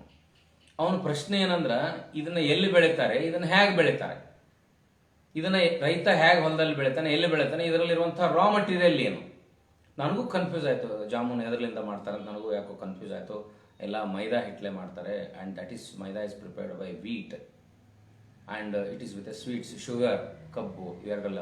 V should be thankful to 2 farmers, one who has grown wheat and one who has grown sugar cane ಅಂದ. ಆ ಹುಡುಗಿನಿಗೆ ಹಾರ್ಡ್ಲಿ 8-9 ವರ್ಷ. ನಮ್ಮ ಕವ ತಿಂತಾವ, ಏನು ಆರ್ಡರ್ ಕೊಡ್ಬೇಕು ಗೊತ್ತಿಲ್ಲ, ಸರಿ ಇಲ್ಲ ತಾಟ್ನಲ್ಲಿ ಬಿಸಾಕೋದು. I condemn our youths for their insensitive behaviour. ಅವ್ರು ಎಷ್ಟು ಶಿಕ್ಷಣ ಪಡೆದ್ರೇನು, ಯಾವುದೋ ಇಂಟರ್ನ್ಯಾಷನಲ್ ಶಾಲೆಯಲ್ಲಿ ಓದಿದ್ರೇನು, ಅವ್ರ ಮೈ ಮೇಲಿರೋ ಬಟ್ಟೆಗಳು ಎಂತೆಂಥ ಬ್ರ್ಯಾಂಡೆಡ್ ಇದ್ರೇನು, if they don't have common sense. ಒಬ್ಬ ಹುಡುಗ IAS-ನಲ್ಲಿ ಇದೊಂದು 30 ವರ್ಷಗಳ ಹಿಂದೆ ಎಲ್ಲ ಪ್ರಶ್ನೆಗಳಿಗೆ ಉತ್ತರ ಕೊಟ್ಟ. ಕೊನೆ ಪ್ರಶ್ನೆಯನ್ನು ಕೇಳ್ತಾರೆ, ಹಾಲು ಎಲ್ಲಿಂದ ಬರ್ತದೆ ಅಂತ. ಅವನು ಹೇಳ್ತಾನೆ, milk comes from the bottle in the door steps ಅಂತ. He has failed. ಅವನಿಗೆ ಎಷ್ಟು ಸೆನ್ಸಿಟಿವ್, ಎಷ್ಟು ಜಾಣ ಇದ್ದರೂ ಕೂಡ ಹಾಲು ಹಸುವಿನಿಂದ ಬರ್ತದೆ, ಹಾಲು ಎಮ್ಮೆಯಿಂದ ಬರ್ತದೆ ಅನ್ನೋದು ಅವನು ನೋಡೇ ಇದ್ದಿಲ್ಲ. He has not seen villages. ನಾವೆಲ್ಲವನ್ನು ನೋಡಿ ತಿಳ್ಕೊಬೇಕಂತಲ್ಲ, ಕೇಳಿ ಓದಿ ಅನುಭವದಿಂದ ಸೂಕ್ಷ್ಮವಾಗಿ ಗ್ರಹಿಸಿ ತಿಳ್ಕೊಬೋದು. ಆದರೆ ಅವನು ಫೇಲ್ ಆಗ್ತಾನೆ. ಅವನು ಹೇಳ್ತಾನೆ, why I have done very nice. No, you have failed to understand the roots of our Indian culture. ಈ ಒಂದು ಉದಾಹರಣೆ ನನಗೆ ಬಹಳ ವಿಚಿತ್ರ ಅನ್ನಿಸ್ತು, ಆಶ್ಚರ್ಯ ಅನ್ನಿಸ್ತು. ಅಂತಹ ಒಂದು ವಿಚಿತ್ರ ಸಂಕಟಕ್ಕೆ ಮನುಷ್ಯ ಸಿಗಬಾರದು ಅನ್ನೋದಾದರೆ ನಾವು ನಮ್ಮನ್ನು ಉಳಿಸುವ ಜೀವರಕ್ಷಣೆ, ಸೈಕಾಲಜಿಕಲ್ ಬೇಸಿಕ್ ಇನ್ಸ್ಟಿಂಕ್ಟೇ ಅದು. ದಾಹಕ್ಕೆ ನೀರು, ಹಸಿವಿಗೆ ಅನ್ನ, ಸಂತೃಪ್ತಿಗೆ ಕಾಮ ಇಲ್ಲದೆ ಮನುಷ್ಯ ಬದುಕಕ್ಕಾಗಲ್ಲ ಅನ್ನುವಂಥ ಬೇಸಿಕ್ ಇನ್ಸ್ಟಿಂಕ್ಟನ್ನು, ಈ ಸಂಗತಿಗಳನ್ನಾದರೂ ನೀವು ಸೂಕ್ಷ್ಮವಾಗಿ ತಿಳ್ಕೊಳ್ಳದೆ ಹೋದರೆ, ನಾವೇನಾರ ಕೊಚ್ಚೆ ನೀರು, ಗಟರ್ ನೀರು ಕೊಟ್ಟರು ಕುಡಿತೀವ? ಇಲ್ಲ. ನೀರು ಕುಡಿಬೇಕಾದ್ರೂ ವಿ ಆರ್ ವೆರಿ ಸೆನ್ಸಿಟಿವ್. ಹಳಸಿದ್ದನ್ನು ಕೊಟ್ಟರು ತಿಂತೇವ? ಹಳಸಿದ್ದನ್ನು ತಿನ್ನಂಗಿಲ್ಲ. ಯಾವಾಗ ನಾನು ಹಳಸಿದ್ದನ್ನು ಕೊಟ್ಟರು ತಿನ್ನಂಗಿಲ್ಲ ಅಂದಮೇಲೆ ಆಹಾರದ ಮೌಲ್ಯ ನನಗೆ ಗೊತ್ತಿರಬೇಕು. ವಿಕೃತವಾದ ವ್ಯಕ್ತಿ ಜೊತೆ ನಾವು ದೇಹವನ್ನು ಹಂಚ್ಕೊಳ್ಳೋಕೆ ಬಯಸ್ತೀವ? ಇಲ್ಲ. When you are not accepting the worst part of the life, you should know the best part of life also. ಬದುಕಿನ ಅದ್ಭುತವಾದ ಸಂಗತಿ ಮತ್ತು ಮಹತ್ವದ ಸಂಗತಿ ತಿಳ್ಕೊಳ್ಳದೆ ಹೋದರೆ ನಮಗೆ ಒಂದು ಮೌಲ್ಯವೇ ಇರೋದಿಲ್ಲ. ಅದನ್ನೇ ಶರಣರು ಹೇಳ್ತಾರೆ, ನಿಮ್ಮ ವ್ಯಕ್ತಿತ್ವ ಪರಿಪೂರ್ಣವಾಗಿರಬೇಕು, ಸಮಗ್ರವಾಗಿರಬೇಕು. ನಿನ್ನೆ ದಿನ ನಾನು ಹಾಸ್ಪಿಟಾಲಿಟಿ, ಆದರ ಆತಿಥ್ಯದ ಬಗ್ಗೆ ಹೇಳಿದೆ. ಇವತ್ತು ನೀವು you should know the food culture, ಅನ್ನದ ಆಹಾರದ ಸಂಸ್ಕೃತಿ ನಿಮಗೆ ಗೊತ್ತಿರಬೇಕು ಅಂತ.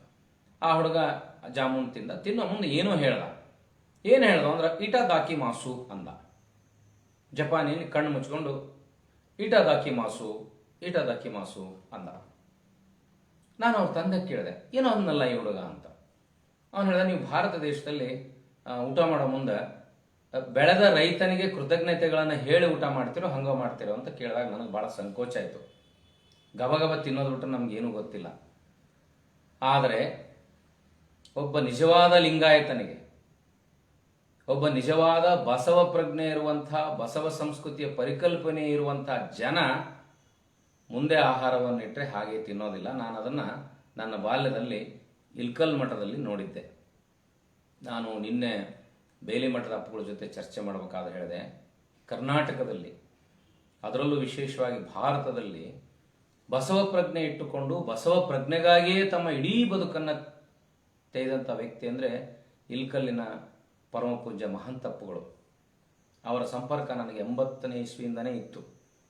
ನಮಗೆಲ್ಲ ಬಹಳ ಅನಾರೋಗ್ಯಕರ ಸಂಸ್ಕೃತಿಯಲ್ಲಿ, ಅನಾಗರಿಕ ಸಂಸ್ಕೃತಿಯಲ್ಲಿ ನಮ್ಮ ಬಾಲ್ಯವನ್ನು ಕಳೆದವರು.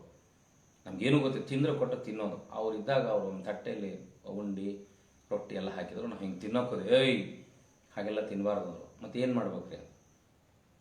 ನಮ್ಮ ಶರಣರು ಹಾಗೆ ಒಂದು ಸಂಸ್ಕಾರವನ್ನು ಕೊಟ್ಟಿದ್ದಾರೆ, ಸಂಸ್ಕೃತಿಯನ್ನು ಕಲಿಸಿದ್ದಾರೆ. ಮೌನದಲ್ಲಿ ಉಂಬುವುದು ಆಚಾರವಲ್ಲ. ಇಲ್ರಿ, ಸೈನ್ಸ್ ಹೇಳ್ತದೆ ಊಟ ಮಾಡೋ ಮುಂದೆ ಮಾತಾಡಬಾರ್ದಂತ. ಮಂಗ್ಯ, ಊಟ ಮಾಡೋ ಮುಂದೆ ಮಾತಾಡಬಾರ್ದು. ಆದರೆ ಊಟಕ್ಕೆ ಮೊದಲು ಒಂದು ವಚನವನ್ನು ಹೇಳಿ, ಅದನ್ನು ಬೆಳೆದ ರೈತನಿಗೆ ಧನ್ಯವಾದಗಳನ್ನು ಹೇಳಿ ಮಾಡಬೇಕು. ಅಂಥದ್ದಿಲ್ಲೈತ್ರಿ ಕಲ್ಚರ್. ಅದನ್ನು ನಮ್ಮ ಬಸವಣ್ಣ ಹೇಳಿದ್ದಾನೆ. ನನಗೆ 80ರ ದಶಕದಲ್ಲಿ ಆಶ್ಚರ್ಯ ಆಯಿತು. ಓಹೋ, ನಾನು ಇಲ್ಕಲ್ಲಪ್ಪಳ ಜೊತೆ ಹಾಗೆ ತಮಾಷೆ, ನಿಮ್ಮ ಬಸವಣ್ಣ ಎಲ್ಲನೂ ಹೇಳ್ಯಾನನ್ರಿ, ಅಥವಾ ಎಲ್ಲರೂ ಹೇಳಿದ್ದನ್ನು ತೊಗೊಂಡೋಗಿ ಬಸವಣ್ಣ ಹೇಳಿದ್ನಂತಿರೋ ಹೆಂಗೆ ನೀವು ಅಂತ ಕೇಳಿದೆ. ಇಲ್ಲಪ್ಪ, ಬಸವಣ್ಣ ಎಲ್ಲವನ್ನೂ ಹೇಳಿದ್ದಾನೆ. ಬಸವಾದಿ ಶರಣರು ಎಲ್ಲವನ್ನ ಅರ್ಥ ಮಾಡಿಸಿದ್ದಾರೆ. ಮೌನದಲ್ಲಿ ಉಂಬುವುದು ಆಚಾರವಲ್ಲ ಅಂದರೆ ಸುಮ್ಮನೆ ಗಬಗಬ ತಿನ್ನೋದು ಆಚಾರ. ನೋಡಿ, ಒಂದು ಆಹಾರ ನನ್ನ ತಟ್ಟೆಗೆ ಬಂದು ಬೀಳುತ್ತೆ ಅಂದರೆ ಎಷ್ಟು ಜನರ ಶ್ರಮ ಇರುತ್ತೆ. ಬೆಳೆದ ರೈತ, ಮಾರುಕಟ್ಟೆಗೆ ತಂದ ವ್ಯಾಪಾರಿ, ಅದನ್ನು ಮಾರಿದ ಕಿರಾಣಿ ಅಂಗಡಿಯವನು, ಸ್ವಚ್ಛಗೊಳಿಸಿದ ತಾಯಿ, ಶುಚಿಗೊಳಿಸಿದ ಆಳು ಕಾಳುಗಳು, ಅದನ್ನು ಧ್ಯಾನಸ್ಥ ಸ್ಥಿತಿಯಲ್ಲಿ ಶುದ್ಧಗೊಳಿಸಿದ ತಾಯಿ, ತಂಗಿ, ಅತ್ತೆ, ಹೆಂಡತಿ. ಇಷ್ಟೆಲ್ಲ ಪ್ರೋಸೆಸ್ ಇರುತ್ತೆ. Food never comes to your plate all of a sudden in a magical way. ಏನಿಂಗ್ ಬೆಲ್ ಹೊಡೆದ ತಕ್ಷಣ ಬಂದು ಬಿಡೋದಿಲ್ಲ. ಇಷ್ಟು ಪ್ರಕ್ರಿಯೆಗಳನ್ನು ಒಂದು ಆಹಾರ ನಮ್ಮ ತಟ್ಟೆಯಲ್ಲಿದ್ದಾಗ ಬಂದಿರುತ್ತಂದ್ರೆ ಹೋಗಲಿ, ಅಡುಗೆ ಮಾಡಿದ ಹೆಂಡತಿಗಾಗಲಿ, ಅಡುಗೆ ಮಾಡಿದ ತಾಯಿಗಾಗಲಿ ಥ್ಯಾಂಕ್ಸ್ ಹೇಳೋಷ್ಟು ಸೌಜನ್ಯ ಇದೆಯಲ್ಲ. ಏನಿದೆ ನೀಡು ಅನ್ನೋದು, ತಿನ್ನೋದು, ಗಬಗಬ ತಿನ್ನೋದು, thanklessly going out. We move away thanklessly. But God never excuses you if you are thankless, which gives you a strength. ದೈಹಿಕವಾಗಿ ನಿನಗೆ ಯಾವುದು ಶಕ್ತಿಯನ್ನು ಕೊಡ್ತದೆ, ದೈಹಿಕವಾಗಿ ನಿನಗೆ ಯಾವುದು ಸಂತೃಪ್ತಿಯನ್ನು ಕೊಡ್ತದೆ, ಅದನ್ನು ನೀಡಿದವರಿಗೆ ನೀನು ಕೃತಜ್ಞನಾಗಿರಲಿದ್ರೆ you are the most thankless fellow on the earth. ನಿನ್ನ ಕೃತಜ್ಞ ಭಾವ ನಿನ್ನ ಕೃತಜ್ಞತೆಯ ಸತ್ವವನ್ನು ಅಳಿಸಿ ಹಾಕ್ತದೆ. ಏನನ್ಬೇಕಾದ್ರೆ ಮೌನದಲ್ಲಿ ಉಂಬುವುದು ಆಚಾರವಲ್ಲ. ಲಿಂಗಾರ್ಪಿತವ ಮಾಡಿದ ಬಳಿಕ ತುತ್ತಿಗೊಮ್ಮೆ ಶಿವ ಶರಣೆನ್ನುತ್ತಿರಬೇಕು. ಲಿಂಗಾರ್ಪಿತವ ಮಾಡಿದ ಬಳಿಕ ತುತ್ತಿಗೊಮ್ಮೆ ಶಿವ ಶರಣೆನ್ನುತ್ತಿರಬೇಕು.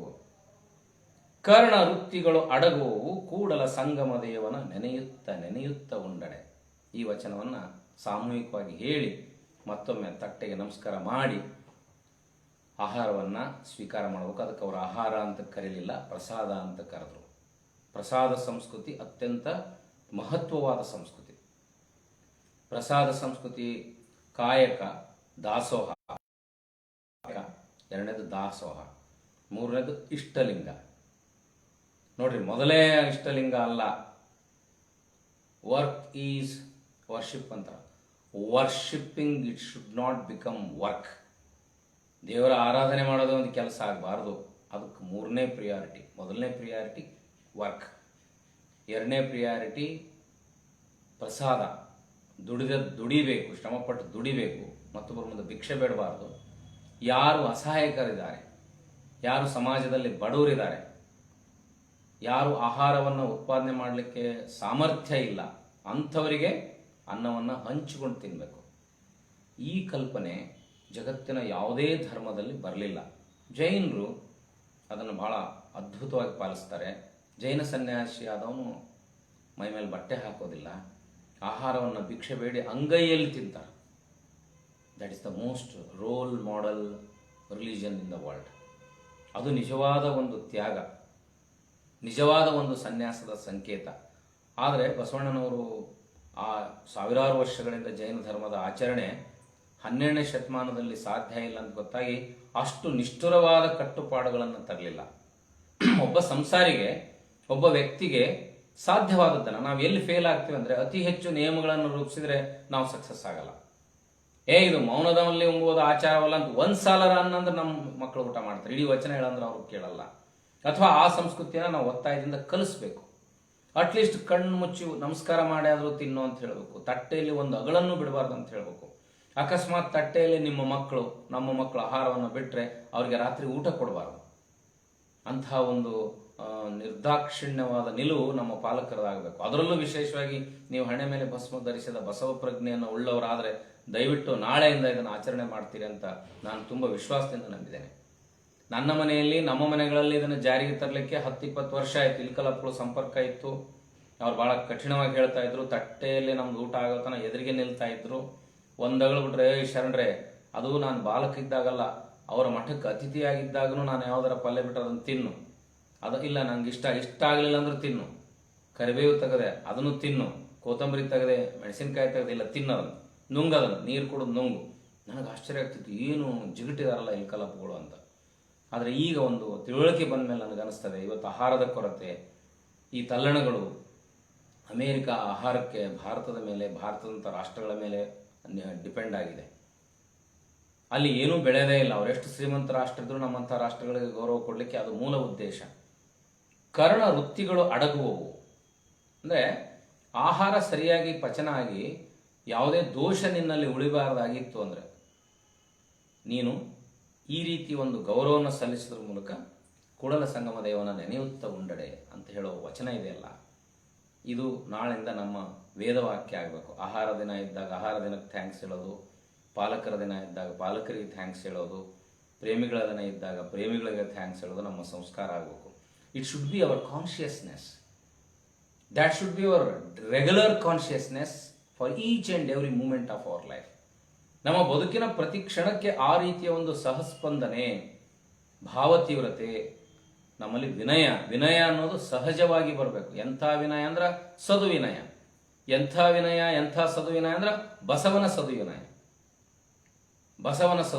ಬಸವಣ್ಣ ತೋರಿದ ಶರಣಾರ್ಥಿ ಎಂಬ ಸದುವಿನಯ. ಮುಗಿದ ಕೈ, ಬಾಗಿದ ತಲೆ, ತುಂಬಿದ ಕೊಡ ತುಳುಕುವುದಿಲ್ಲ ಎನ್ನುವಂಥ ಸದುವಿನಯ. ಒಬ್ಬ ಪ್ರಧಾನಮಂತ್ರಿ ಅತ್ಯಂತ ಕೆಳಸ್ತರದ ಸಾಮಾನ್ಯ ಶರಣರಿಗೆ ಅನುಭವ ಮಂಟಪದಲ್ಲಿ ಪ್ರವೇಶ ಮಾಡಬೇಕಾದ್ರೆ ಶರಣಾರ್ಥಿ ಅಂದಾಗ ಇಡೀ ಅನುಭವ ಮಂಟಪದಲ್ಲಿ ಒಂದು ಪುಳಕ, ಒಂದು ರೋಮಾಂಚನ ಆಗ್ತದೆ. ಇಡೀ ಪ್ರತಿಯೊಂದು ವಚನಗಳನ್ನು ಗಮನಿಸಿದಾಗ they all vachanas written on a contextual issues. ಸಾಂದರ್ಭಿಕವಾಗಿ ಘಟನೆಗಳನ್ನು ಆಧರಿಸಿದ ನಂತರ ಬರೆದ ವಚನಗಳವು. ನಿನ್ನೆ ರಾತ್ರಿ ಬೇಲಿಮಠದ ಅಪ್ಪುಗಳ ಜೊತೆ ಚರ್ಚೆ ಮಾಡಬೇಕಾದಾಗ ಯಾವ್ಯಾವ ವಚನ ಯಾವ ಸಂದರ್ಭಕ್ಕೆ, ನಾನು ಮೊನ್ನೆ ಹೇಳಿದ್ದೆ, ವಚನವನ್ನು ಓದಿದಾಗ, ಕಾವ್ಯವನ್ನು ಓದಿದಾಗ ಒಬ್ಬ ವ್ಯಕ್ತಿಯ ವ್ಯಕ್ತಿತ್ವ ಅರ್ಥ ಆಗುತ್ತಂತೆ. ಅವ್ರು ಇನ್ನೂ ಒಂದು ಹೆಜ್ಜೆ ಮುಂದೆ ಹೋಗಿ ಹೇಳಿದರು, ಯಾವ ವಚನ ಯಾವ ರೀತಿ ಕಾಂಟೆಕ್ಸ್ಟ್ಗೆ ಅರ್ಥ ಆಗುತ್ತೆ ಮತ್ತು ಅದು ಕೊಡುವಂಥ ಆಳವಾದ ಅರ್ಥ.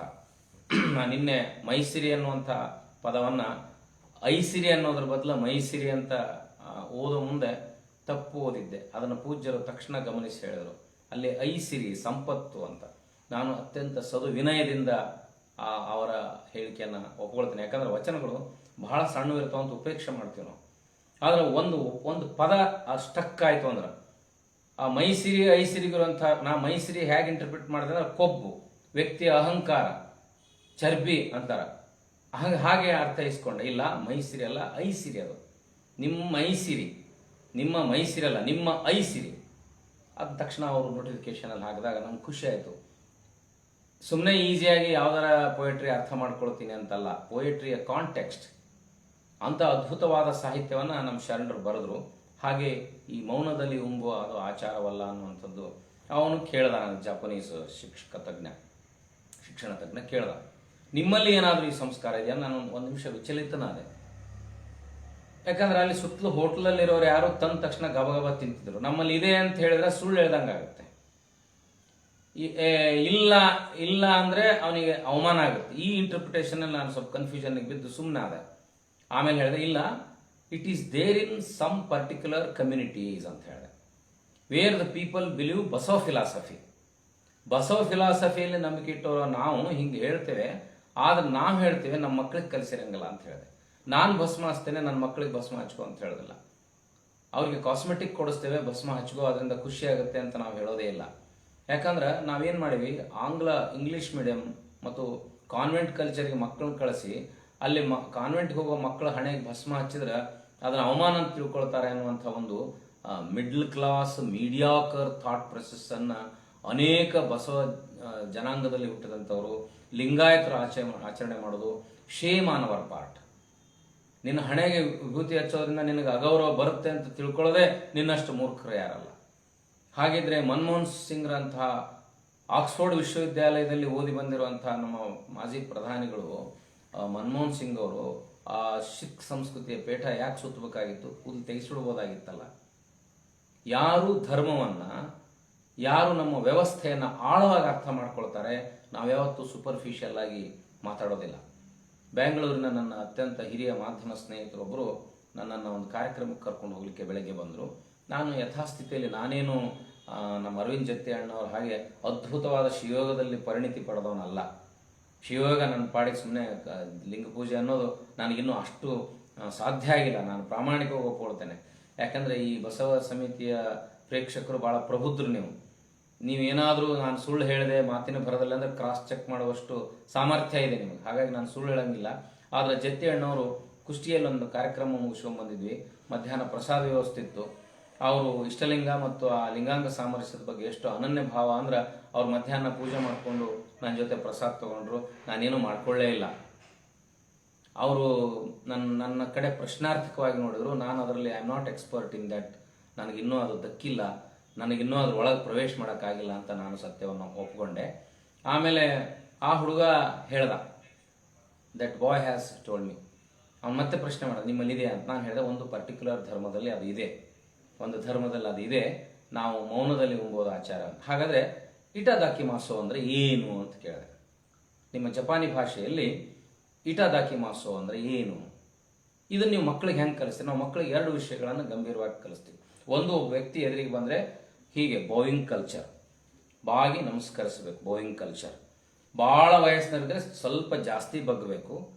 ಆಮೇಲೆ ನಿಮ್ಗಿಂತಲೂ ಚಿಕ್ಕವರಿದ್ರೆ ಸ್ವಲ್ಪ ಕಡಿಮೆ ಬಗ್ಬೇಕು. ಆ ಬೋಯಿಂಗ್ ಕಲ್ಚರ್ ನಾನು ಇನ್ನೇ ಹೇಳಿದ್ದೆ ಅದನ್ನು. ಎರಡನೇದು, ಯಾರೇನು ಕೊಟ್ಟರು ಹಾಗೆ ತಿನ್ನಬಾರ್ದು. You should respect the food. ಏನು ಹಾಗಂದ್ರೆ ಇಟಾದಾಕಿ ಮಾಸೋ ಅಂದ್ರೆ ಏನಂದ್ರೆ ಅನ್ನದಾತನಿಗೆ ಶರಣು. Thanks to the farmer who has grown this food. ಆಯ್ತು, ಅಷ್ಟು ಹೇಳಿದ್ರು. ನನಗೆ ಮೌನದಲ್ಲಿ ಆ ಹುಡುಗ ಅಷ್ಟು ಹೇಳಿದ ಮೇಲಾದರೂ ನಾನು ಮೌನದಲ್ಲಿ ಉಂಬೋದು ಆಚಾರವಲ್ಲ ವಚನ ಹೇಳಲಿಲ್ಲ. ಈಗಲೂ ಅಷ್ಟೇ, ಲಾಕ್ಡೌನ್ನಲ್ಲಿ ನಮ್ಮ ಮಕ್ಕಳಿಗೆಲ್ಲ ದಿನ ಪ್ರಾಣಾಯಾಮ ಯೋಗ ಮಾಡಿಸಿದ ಮೇಲೆ ತಿನ್ನೋ ಮುಂದೆ ಇನ್ಸಿಸ್ಟ್ ಮಾಡ್ತಾ ಇದ್ವಿ, ಮೌನದಲ್ಲಿ ಉಂಬೋದು ಆಚಾರವಲ್ಲ ಅಂತ ಹೇಳಿದ್ರೇ ನೀವು ಊಟ ಮಾಡ್ರಿ ಅಂತ. ಆದರೆ ಅವರು ಅಷ್ಟೇ ಸೂಕ್ಷ್ಮ ನನ್ನ ಪ್ರಶ್ನೆ ಮಾಡಿದ್ರು, ನೀನು ನಿನ್ನ ತಟ್ಟೆಯಲ್ಲಿ ಆಹಾರ ಇದ್ದಾಗ ಅದನ್ನು ಹೇಳೋದಿಲ್ಲಲ್ಲ ಯಾಕೆ ಅಂತ. ನಾನು ಹೇಳಿದೆ, ಅದನ್ನು ನಾನು ಮನಸ್ಸಿನಲ್ಲಿ ಅಂದ್ಕೊಳ್ತೇನೆ. At least I will conceive that feeling in my mind. ಮೌನದಲ್ಲಿ ಉಂಬೋದು ಆಚಾರವಲ್ಲ ಅಂತೀನಿ ಮನಸ್ಸಿನಲ್ಲಿ. ಇಲ್ಲದೆ ಹೋದರೆ ಈ ಒಂದು ಸಂಸ್ಕೃತಿಯನ್ನು ಬಿತ್ತಿದ ಇಂಥ ಒಂದು ಅನನ್ಯ ಪರಂಪರೆಯನ್ನು ನನಗೆ ಹಾಕಿಕೊಟ್ಟ ಇಲ್ಕಲ್ ಮಹಾನ್ ತಪ್ಪುಗಳನ್ನು ನಾನು ನೆನೆಸ್ಕೊಳ್ತೇನೆ. ಇಡೀ ರೋಮದಲ್ಲಿ ಬಸವ ಪ್ರಜ್ಞೆ, ಮಾತು, ವರ್ತನೆ, ನಡೆಯಲ್ಲಿ ಬಸವ ಪ್ರಜ್ಞೆಯನ್ನು ತುಂಬಲಿಕ್ಕೆ ಒಂದು 20-30 ವರ್ಷ ಅವರು ಇಡೀ ಬದುಕನ್ನು ಸವಿಸಿದರು. 12ನೇ ಶತಮಾನದ ಬಸವಾದಿ ಶರಣರ 35 ವರ್ಷಗಳ ಕಾಲಘಟ್ಟ, 20ನೇ ಶತಮಾನದ ಇಲ್ಕಲ್ಲಪ್ಪಗಳ ಹೋರಾಟ ಸಮಾನವಾಗಿದೆ. ಆದರೂ ಅನುಭವ ಮಂಟಪದಲ್ಲಿ ಇರುವಂತಹ ಎಲ್ಲ ಸಂಸ್ಕಾರವನ್ನು ಬೆಳೆಸಲಿಕ್ಕೆ ನಮಗೆ ಸಾಧ್ಯ ಆಗಲಿಲ್ಲ. ಊಟದ ನಂತರ ಗೋಚಿಸೋ ಸಮಾದೇಷ್ಠ ಅನ್ನುವಂಥ ಮಾತನ್ನು ಮತ್ತೆ ಆ ಮಕ್ಕಳು ಹೇಳಿದರು. ಮತ್ತು ಹಾಗಂದ್ರೆ ಏನು ಅಂತ ಕೇಳಿದೆ ನಾನು. ಊಟ ಪ್ರಾರಂಭ ಮಾಡೋದಕ್ಕಿಂತಲೂ ಮುಂಚೆ ಇಟಾದಾಕಿ ಮಾಸೋ ಅಂತಂದ್ರೆ ಇದನ್ನು ಬೆಳೆದ ರೈತನಿಗೆ, ಅನ್ನದಾತನಿಗೆ ಕೃತಜ್ಞತೆಗಳು. ಊಟ ಆದ್ಮೇಲೆ ಹೇಳಿದ್ರೆ ಈ ಅನ್ನವನ್ನು ತಯಾರಿಸಿದ ಕೈಗಳಿಗೆ ನಮಸ್ಕಾರಗಳು. ಯಾವ ಈ ಅನ್ನವನ್ನು ತಯಾರು ಮಾಡಿದ್ರಲ್ಲ ಅವರಿಗೆ ನಮಸ್ಕಾರಗಳು ಅನ್ನೋ ಮಾತನ್ನು ಕೇವಲ 8-10 ವರ್ಷದ ಮಕ್ಕಳು ಹೇಳಿದಾಗ ನನಗೆ ಬಹಳ ಆಶ್ಚರ್ಯ ಆಯಿತು, ಬೆರಗನ್ನುಂಟು ಮಾಡಿತು. ಈಗ ನೀವು ಪ್ರಶ್ನೆ ಮಾಡಿಕೊಡ್ರಿ. So called educated, mediocre educated should realise this point. ನಾವು ನಮ್ಮ ಮಕ್ಕಳಿಗೆ ಆಹಾರ ಸಂಸ್ಕೃತಿಯನ್ನು ಎಷ್ಟರ ಮಟ್ಟಿಗೆ ಕಲಿಸಿದ್ದೇವೆ, ಎಷ್ಟರ ಮಟ್ಟಿಗೆ ನಮ್ಮ ಮಕ್ಕಳು ಮುಂದಿನ ಜನಾಂಗ ಆಹಾರ ಸಂಸ್ಕೃತಿ ಮತ್ತು ರೈತರಿಗೆ ಕೃತಜ್ಞರಾಗಿರುತ್ತಾರೆ. ಆಮೇಲೆ ಈ ಆಧುನಿಕತೆ ಮತ್ತು ಕಾನ್ವೆಂಟ್ ಸಂಸ್ಕೃತಿಯ ಭ್ರಮೆಯಲ್ಲಿ ನಾವು ನಮ್ಮ ಮನೆಯಲ್ಲಿ ಎಷ್ಟು ಈ ಸಂಸ್ಕಾರವನ್ನು ಪಾಲಿಸ್ತೀವಿ. ನಿನ್ನೆ ನಾನು ಹಾಸ್ಪಿಟಾಲಿಟಿ ಬಗ್ಗೆ ಹೇಳಿದ್ದೆ. ಯಾರೂ ನಿಮ್ಮ ಮನೆಗೆ ತಿನ್ನೋಕೆ ಬರೋದಿಲ್ಲ ಅನ್ನೋ ಭಾವನೆ ಇಟ್ಕೊಂಡು ನೀವು ಬಂದವ್ರ ಜೊತೆ ವರ್ತಿಸ್ರಿ. ಆ ಒಂದು ಶರಣ ಸಂಸ್ಕೃತಿಯ ಮೂಲ ಬೇರಾದಾಗಿತ್ತು. ಎರಡನೇದಾಗಿ, ನೀವು ನಿಮ್ಮ ಸಂಸ್ಕೃತಿಯ ಮೂಲಕವಾಗಿ ಆಹಾರವನ್ನು ಎಷ್ಟು ಉಳಿಸ್ತೀರಿ. ಲಾಲ್ ಬಹದ್ದೂರ್ ಶಾಸ್ತ್ರಿಯವರು ನಮ್ಮ ದೇಶದಲ್ಲಿ ಯುದ್ಧ ನಡೆದಾಗ ಆಹಾರ ಸಾಮಗ್ರಿಯ ಕೊರತೆ ಆದಾಗ ಪ್ರತಿ ಸೋಮವಾರ ರಾತ್ರಿ ಭಾರತೀಯರು ಊಟವನ್ನು ಬಿಡಬೇಕು ಅಂತ ಕರೆ ಕೊಟ್ಟಾಗ ಇಡೀ ಭಾರತ ಯಾಕೆ ಸ್ಪಂದಿಸ್ತು ಅಂದರೆ, ಸ್ವತಃ ಅದನ್ನು ಹೇಳುವಂಥ ಲಾಲ್ ಬಹದ್ದೂರ್ ಶಾಸ್ತ್ರಿಯವರು ಅಷ್ಟು ಪರಿಣಾಮಕಾರಿಯಾದ ವ್ಯಕ್ತಿತ್ವ ಇತ್ತು. ಹಾಗೆ ನಮ್ಮ ವ್ಯಕ್ತಿತ್ವ ಪರಿಣಾಮಕಾರಿ ಆಗಬೇಕಾಗಿತ್ತು ಅಂದರೆ ಕನಿಷ್ಠ ನಾನು ಯಾವ ಮಾತುಗಳನ್ನು ಆಡ್ತೇನೆ, ಯಾವ ಮಾತುಗಳನ್ನು ಹೇಳ್ತೇನೆ, ಅದರಲ್ಲಿ ಒಂದು ಬಸವ ಪ್ರಜ್ಞೆಯ ಒಂದು ಪ್ರಖರತೆ ತುಂಬಿರಬೇಕು. ಒಂದು ವಾರದ ಹಿಂದೆ ಸಾಮಾಜಿಕ ಜಾಲತಾಣಗಳಲ್ಲಿ ಒಂದು ಚರ್ಚೆ ನಡೀತು. ಒಬ್ಬ ಲಿಂಗಾಯತ ಸಮಾಜದ ಬರಹಗಾರ ಅದರಲ್ಲಿ ಬರೆದ, ಮಾಂಸಾಹಾರವನ್ನು ತ್ಯಜಿಸೋರು ಮಾತ್ರ ಬಸವ ಧರ್ಮವನ್ನು ಸ್ವೀಕಾರ ಮಾಡಿ, ಮಾಂಸಾಹಾರವನ್ನು ತಿರಸ್ಕಾರ ಮಾಡೋರು ಮಾತ್ರ ಬಸವಾದಿ ಶರಣರ ವಚನಗಳನ್ನು ಅಥವಾ ಲಿಂಗಾಯತ ಧರ್ಮದ ತತ್ವಗಳನ್ನು ಹೇಳಲಿಕ್ಕೆ ಅರ್ಹತೆಯನ್ನು ಪಡೆದಿದ್ದೀರನ್ನೋ ಮಾತನ್ನು ಸಾಮಾಜಿಕ ಜಾಲತಾಣದಲ್ಲಿ ಓದಿದಾಗ ನನಗದು ನಿಜವಾಗ್ಲೂ ಭಾಳ ಅಹಂಕಾರದ ಮಾತನಿಸ್ತು. ಅದರಲ್ಲೊಂದು ಧಿಮಾಕಿತ್ತು, ಅಹಂಕಾರ ಇತ್ತು. ಯಾವುದೇ ವ್ಯಕ್ತಿ ತಾನು ಲಿಂಗಾಯತ ಸಮಾಜದಲ್ಲಿ ಹುಟ್ಟಿನನ್ನೋ ಕಾರಣಕ್ಕಾಗಿ ಅಥವಾ ಅವನು ನಾನ್ ವೆಜ್ ತಿನ್ನೋದೇ ಇಲ್ಲ, ಮಾಂಸಾಹಾರವನ್ನು ಮುಟ್ಟೋದಿಲ್ಲ ಅನ್ನುವಂಥ ಅಹಂಕಾರದಿಂದ, ತಾನು ಮದ್ಯ ಸೇವನೆ ಮಾಡೋದಿಲ್ಲ ಅನ್ನುವಂಥ ಒಂದು ಜಂಬದಿಂದ ಈ ರೀತಿಯ ಮಾತುಗಳನ್ನು ಆಡಬಾರ್ದು. ನೀನು ಮಾಂಸವನ್ನು ತಿನ್ನದೇ ಇರ್ಬೋದು, ಮದ್ಯಪಾನ ಮಾಡದೇ ಇರ್ಬೋದು, ಆದರೆ ನಿನ್ನ ಹತ್ರ ಏನಾದರೂ ಬಸವ ಪ್ರಜ್ಞೆ ಇದೆಯಾ, ನಿನ್ನ ಮನಸ್ಸಿಗೆ ಆ ಪ್ರಬುದ್ಧತೆ ಇದೆಯಾ ಅನ್ನುವಂಥ ಆತ್ಮ ವಿಮರ್ಶೆಯನ್ನು ನಾವು ಮಾಡಿಕೊಳ್ಳದೆ ಅದನ್ನು ತಿನ್ನುವ ಜನಾಂಗವನ್ನು ಅವಮಾನ ಮಾಡಬಾರ್ದು. ಅವರು ನಾನ್ ವೆಜ್ ತಿಂತಿರ್ಬೋದು, ಅದು ಅವರ ಧರ್ಮದ ಸಂಸ್ಕೃತಿ, ಅದು ಅವರ ಆಹಾರ ಪದ್ಧತಿ. ಆದರೆ ಅವರಿಗೆ ಬಸವಾದಿ ಶರಣರ ವಚನಗಳ ಅರ್ಥ ಆಗ್ತದೆ, ಅವರಲ್ಲಿ ಬಸವ ಪ್ರಜ್ಞೆ ಇದೆ ಅಂದ ಮೇಲೆ ಅವರು ನಮಗಿಂತಲೂ ದೊಡ್ಡವರು. ನಮ್ಮ ಧರ್ಮದ ತತ್ವಗಳನ್ನು ಬಹಳ ಪರಿಣಾಮಕಾರಿಯಾಗಿ ಅರ್ಥಪೂರ್ಣವಾಗಿ ಬೋಧಿಸುವ ರಂಜಾನ್ ದರ್ಗಾನ ನಾವು ಮುಸ್ಲಿಂ ಅನ್ನಕ್ಕಾಗತ್ತಾ? ಹಿರೇಹಾಳ ಇಬ್ರಾಹಿಂ ಸಾಹೇಬರು ಸಂಸ್ಕೃತಿಯ ಪ್ರತೀಕವಾಗಿದ್ದರು, ಅವ್ರನ್ನ ನಾವು ಇಸ್ಲಾಂ ಅನ್ನಕ್ಕಾಗತ್ತಾ? ಪದ್ಮಶ್ರೀ ಪ್ರಶಸ್ತಿ ಪಡೆದಂಥ ನಮ್ಮ ಮಹಾಲಿಂಗಪುರದ ಶರಣರನ್ನ ನಾವು ಇಸ್ಲಾಂ ಅನ್ನಕ್ಕಾಗತ್ತಾ? ಲಿಂಗಾಯತ ಧರ್ಮದಲ್ಲಿ ಹುಟ್ಟಿದ ಕಾರಣಕ್ಕೆ, ಆಹಾರ ಪದ್ಧತಿಯ ಕಾರಣಕ್ಕೆ ಇಂಥ ಅಹಂಕಾರದ ಮಾತುಗಳನ್ನು ಆಡಬಾರದು. ಒಂದು ವೇಳೆ ಅವರು ಬಂದ ಮೇಲೆ, ಪರಿಪೂರ್ಣವಾದ ಬಸವ ಪ್ರಜ್ಞೆ ಹೆಚ್ಚಾದ ಮೇಲೆ, ತಿಳುವಳಿಕೆ ಹುಟ್ಟಿದ ಮೇಲೆ ತಾನೇ ತಾವಾಗಿ ಬಿಡ್ತಾರೆ. ಆದರೆ ಆ ಒಂದು ಅಹಂಕಾರವನ್ನು ಇಟ್ಕೊಂಡು ಮಾತನಾಡೋದು ಅಷ್ಟೊಂದು ಸರಿಯಲ್ಲ. ಇದೇ ಸಮಾಧಿಯಾಗಿ ಇದಕ್ಕೆ ಸಮಾನವಾಗಿ ಇನ್ನೊಂದು ವಚನದಲ್ಲಿ ಅಲ್ಲಮ್ಮ ಬಹಳ ಅದ್ಭುತವಾಗಿ ಹೇಳ್ತಾನೆ. ನಾನಿವತ್ತು ವಚನಗಳನ್ನು ಕೈಯಲ್ಲಿ ಹಿಡ್ಕೊಂಡು ರೆಫರ್ ಮಾಡ್ತೇನೆ, ಯಾಕಂದರೆ ನಿನ್ನೆ ಆದ ಅನುಭವ. ಒಂದು ಪದ ಸರಿಯಾಗಿ ಹೇಳದೆ ಹೋದರೆ, ವಚನ ಹೇಳಬಾರ್ದು, ಹೇಳಿದ್ರೆ ಕರೆಕ್ಟಾಗಿ ಹೇಳಬೇಕು, ಗ್ರಹಿಸಿ ಹೇಳಬೇಕು. ನನಗೆ ಬಹಳ ಖುಷಿ ಅಂತಂದರೆ ಈ ಪ್ರಬುದ್ಧ ಮನಸ್ಸುಗಳು ಮುಕ್ತವಾಗಿ ನಮ್ಮ ದೋಷಗಳನ್ನು ಹಂಚಿಕೊಳ್ಳುವಂಥ ಒಂದು ಪ್ರಕ್ರಿಯೆ ಬಸವ ಸಮಿತಿಯ ಪ್ರೇಕ್ಷಕ ವರ್ಗಕ್ಕಿದೆ. ಸುಮ್ಮನೆ ಶಾಭಾಷಿಗರಿಗೆ ಕೊಡುವಂಥ ಮನಸ್ಥಿತಿ ಇಲ್ಲ. ಮದ್ಯ ಮಾಂಸಾದಿಗಳ ಮುಟ್ಟೆವೆಂದೆಂಬಿರಿ ನೀವು ಕೇಳಿರೆ, ಮಧ್ಯ ಮಾಂಸಾದಿಗಳ ಮುಟ್ಟೆವೆಂಬೆದಿರಿ ನೀವು ಕೇಳಿರೆ. ಅಹಂಕಾರ ಪಡ್ತಿರಲ್ಲ, ನಾನು ಮಾಂಸ ತಿನ್ನೋದಿಲ್ಲ, ನಾನು ನಿಜವಾದ ಲಿಂಗಾಯತ. ಸುಳ್ಳು. ನೀನು ಜಾತಿಯಿಂದ ಲಿಂಗಾಯತ ಇರ್ಬೋದು, ಧರ್ಮದಿಂದ ಲಿಂಗಾಯತ ಇರ್ಬೋದು, ಆದರೆ ಮಧ್ಯ ಮಾಂಸ ತಿನ್ನೋದಿಲ್ಲ ಅನ್ನೋದು ನಿನಗೆ ದೊಡ್ಡ ಅಹಂಕಾರ ಅಲ್ಲಪ್ಪ. ಹಾಗಾದರೆ ನಿಜಾರ್ಥದಲ್ಲಿ ಏನು ಗೊತ್ತಾ? ಮದ್ಯವಲ್ಲವೇನು ಅಷ್ಟಮದಂಗಳು. ಮಹಾ ದುರಂಕಾರಿ ಇದೆಯಲ್ಲ ನೀನು ಕುಡುಕಿನಕ್ಕಿನ ಕನಿಷ್ಠ. ನೀನು ಒಬ್ಬ ಕುಡುಕ ಕುಡ್ದಾಗ ಸತ್ಯ ಆದ್ರೆ ಹೇಳ್ತಾನ. ನೀನು ಕುಡಿಯೋದಿಲ್ಲ ಅನ್ನುವಂಥ ನಿನ್ನ ದುರಹಂಕಾರ ಇದೆಯಲ್ಲ, ಅಷ್ಟಮದಂಗಳು. ಅವು ಅಷ್ಟಮದಗಳು ಯಾವುವು ಅನ್ನೋದನ್ನು ನಾನು ಮುಂದಿನ ಉಪನ್ಯಾಸ ಮಾಲಿಕೆಯಲ್ಲಿ ವಿವರಣೆ ಮಾಡ್ತೇನೆ. ನಿನಗೆ ಅಷ್ಟಮದಂಗಳಿದಾವಲ್ಲ, ಅಷ್ಟಮದಂಗಳು ನೀನು ಒಬ್ಬ ಮಧ್ಯ ಕುಡುಕನಕ್ಕಿಂತಲೂ ವ್ಯರ್ಥ ನಿನ್ನ ಬದುಕು. ಒಬ್ಬ ಕುಡುಕ ಪ್ರಾಮಾಣಿಕನಾಗಿರ್ತಾನೆ, ಕುಡಿಯೋದು ಅವನ ದೌರ್ಬಲ್ಯ. ನಾನು ಕುಡುಕ ಅಂತ ಒಪ್ಕೊಳ್ತಾನೆ. ನೀನು ಕುಡಿಯೋದಿಲ್ಲ, ಮಾಂಸ ತಿನ್ನೋದಿಲ್ಲ, ಅದು ನಿನ್ನ ಮನಸ್ಸಿನ ತುಂಬ ಕೊಳಕು. ನಿನ್ನ ಭಾವನೆಯಲ್ಲಿ ಅಜ್ಞಾನ, ಅಹಂಕಾರ ಇದ್ರೆ ನಾನು ಕುಡಿಯೋದಿಲ್ಲ ಅಂತ ಕುಡಿಯೋರನ್ನ ಟೀಕಿಸಿ ಮಾತಾಡೋದು, ನಾನು ಮಾಂಸ ತಿನ್ನೋದಿಲ್ಲ ಅಂತ ಮಾಂಸ ತಿನ್ನೋರನ್ನ ಟೀಕಿಸೋದಿದೆಯಲ್ಲ, ನೀನು ಮಾಂಸ ತಿನ್ನೋದಿಲ್ಲ, ನೀನು ನಿನ್ನ ಜೊತೆಗಿದ್ದ ಪ್ರೀತಿಸುವ ವ್ಯಕ್ತಿಗಳ ರಕ್ತ ಕುಡಿತಿದಿ. You are heaviest drunkard. ಅವರನ್ನು ನೋಯಿಸ್ತೀರಿ, ಅವರನ್ನು ಹಂಗಿಸ್ತೀರಿ, ಅದು ಮಾಂಸ ತಿನ್ನೋದಕ್ಕಿಂತಲೂ ಕನಿಷ್ಠ ಅನ್ನುವಂಥ ಬಸವ ಪ್ರಜ್ಞೆಯನ್ನ ಅಲ್ಲಮ ಎಷ್ಟು ಅದ್ಭುತವಾಗಿ ಹೇಳ್ತಾನೆ. ಮಧ್ಯವಲ್ಲವೇನು ಅಷ್ಟ ಮದಂಗಳು, ಮಾಂಸವಲ್ಲವೇನು ಸಂಸಾರ ಸಂಘ. ಮಾಂಸವಲ್ಲವೇನು ಸಂಸಾರ ಸಂಘ. ಒಬ್ಬ ಅಲ್ಲಮ, ಅಪ್ಪಟ ಬ್ರಹ್ಮಚಾರಿ ಅಲ್ಲಮ, ಸಂಸಾರ ಸುಖದಿಂದ ದೂರವಿದ್ದ ಅಲ್ಲಮ ಕೇಳುವಂತಹ ಪ್ರಶ್ನೆಯಲ್ಲಿ ಒಂದು ಅರ್ಹತೆ ಇದೆ, ಯೋಗ್ಯತೆ ಇದೆ. ನೀನು ಇನ್ನೊಂದು ಚರ್ಮದೊಂದಿಗೆ, ಇನ್ನೊಂದು ದೇಹದೊಂದಿಗೆ ಕಾಮಸಂಗವನ್ನು ಮಾಡ್ತೀಯಲ್ಲ, ಅದೇನು ಸಂಸಾರ ಸಂಘ, ಮಾಂಸವಲ್ಲವೇನು. ಈ ಉಭಯವ ನತಿಗಳಿದಾತನೇ, ಈ ಉಭಯವ ನತಿಗಳದಾತನೇ ಗುಹೇಶ್ವರ ಲಿಂಗದಲ್ಲಿ ಲಿಂಗೈಕ್ಯನು. ಅಂದ್ರೆ ಇದು ಕರೆಂಟ್ ಪ್ರಾಬ್ಲಮ್. ಈ ವಾರದ ಚರ್ಚೆಯನ್ನು ನಾನು ಸಾಮಾಜಿಕ ಜಾಲದಲ್ಲಿ ನೋಡಿದ ಮೇಲೆ ಇದನ್ನ ಹೇಳಲೇಬೇಕಾಯ್ತು. ಆಹಾರ ಸಂಸ್ಕೃತಿಗೆ ಬಹಳ ಮಹತ್ವದ್ದು ಅನ್ನುವಂಥ ಅಹಂಕಾರವನ್ನು ನೀನು ಇಟ್ಕೋಬೇಡ ಅಂತ ಅಲ್ಲಮ್ಮ ಈ ರೀತಿ ಮಾತಾಡೋರಿಗೆ ಅವಾಗ ಹೇಳಿದಾನೆ. ಅದಕ್ಕೆ ದಯವಿಟ್ಟು ನಾನು ಲಿಂಗಾಯತ ಬಂಧುಗಳಿಗೆ, ಬಸವ ಪ್ರಜ್ಞೆಯರು, ಶರಣರಲ್ಲಿ ಒಂದು ನಿವೇದನೆಯನ್ನು ಮಾಡ್ಕೊಳ್ತೇನೆ. ಅನ್ಯ ಧರ್ಮೀಯರು, ಮಾಂಸಾಹಾರಿಗಳು ಈ ಧರ್ಮದ ಬಗ್ಗೆ ಮಾತಾಡಿದರೆ, ಈ ಧರ್ಮದ ಕುರಿತಾಗಿ ಚಿಂತನೆಯನ್ನು ಮಾಡಿದರೆ, ಬಸವ ಪ್ರಜ್ಞೆಯನ್ನು ಬೆಳೆಸಲಿಕ್ಕೆ ಪ್ರಯತ್ನವನ್ನು ಮಾಡಿದರೆ, ನೀವು ಪ್ರೀತಿ ವಿಶ್ವಾಸದಿಂದ ಅವರ ವ್ಯಕ್ತಿತ್ವವನ್ನು ಪರಿವರ್ತನೆಗೊಳಿಸಲಿಕ್ಕೆ ಪ್ರಯತ್ನ ಮಾಡಬೇಕು ಹೊರತಾಗಿ ಈ ಥರ ಅಹಂಕಾರದ ಮಾತುಗಳಿಂದ ಈ ಧರ್ಮದಿಂದ ಜನ ದೂರ ಸರಿ ಹಾಗೆ ಮಾಡಬಾರದು. ಇದು ಅತ್ಯಂತ ಉದಾತ್ತವಾದ ಧರ್ಮ. ಅಲ್ಲಿ ಹೆಂಡ ಮಾರುವಂಥವ್ರು, ಮಾಂಸಭಕ್ಷಣೆ ಮಾಡುವಂಥವ್ರು, ವೃತ್ತಿಯಿಂದ ಸೂಳೆಯಾಗಿರುವ ಸಂಕವ್ಯೆ, ಕಸ ಹೊಡೆಯುವಂಥ ಜನರನ್ನು ಅನುಭವ ಮಂಟಪದಲ್ಲಿ ಅಣ್ಣ ಕರ್ಕೊಂಡು ಅವ್ರಿಗೆ ಅವೇ ಹೆಸರನ್ನ, ಅವೇ ಅಸ್ಮಿತೆಯನ್ನು ಇಟ್ಟ. ಬದಲಿ ಮಾಡ್ಬೋದಾಗಿತ್ತಲ್ಲ. ಸೂಳೆ ಸಂಕವ್ಯನ ಹೆಸರು ಏನಾರ ಗೃಹಿಣಿ ಸಂಕವ್ಯ ಅಂದೇನು ಬಸವಣ್ಣ? ಇಲ್ಲ. ವ್ಯಕ್ತಿಯ ಮೂಲ ಅಸ್ಮಿತೆಯನ್ನ, ವ್ಯಕ್ತಿಯ ಮೂಲ ವೃತ್ತಿಯನ್ನ ಹಂಗಿಡ್ಲಿಕ್ಕೆ ಉದ್ದೇಶ ಏನು ಅಂದ್ರೆ, ಪರಿವರ್ತನೆ ಆದ್ಮೇಲೆ ಇನ್ನೊಂದು ಹೆಸರು ಕೊಟ್ಬಿಟ್ರೆ ಜನ ಒಂದು ರೀತಿಯ ಜಾತಿಯ ಸಮಾನತೆಯಲ್ಲಿ ನಡೀತು ಅಂತ ಗೊತ್ತಾಗದೆ ಹೋಗ್ಬಿಡ್ತದೆ ಅಂತ.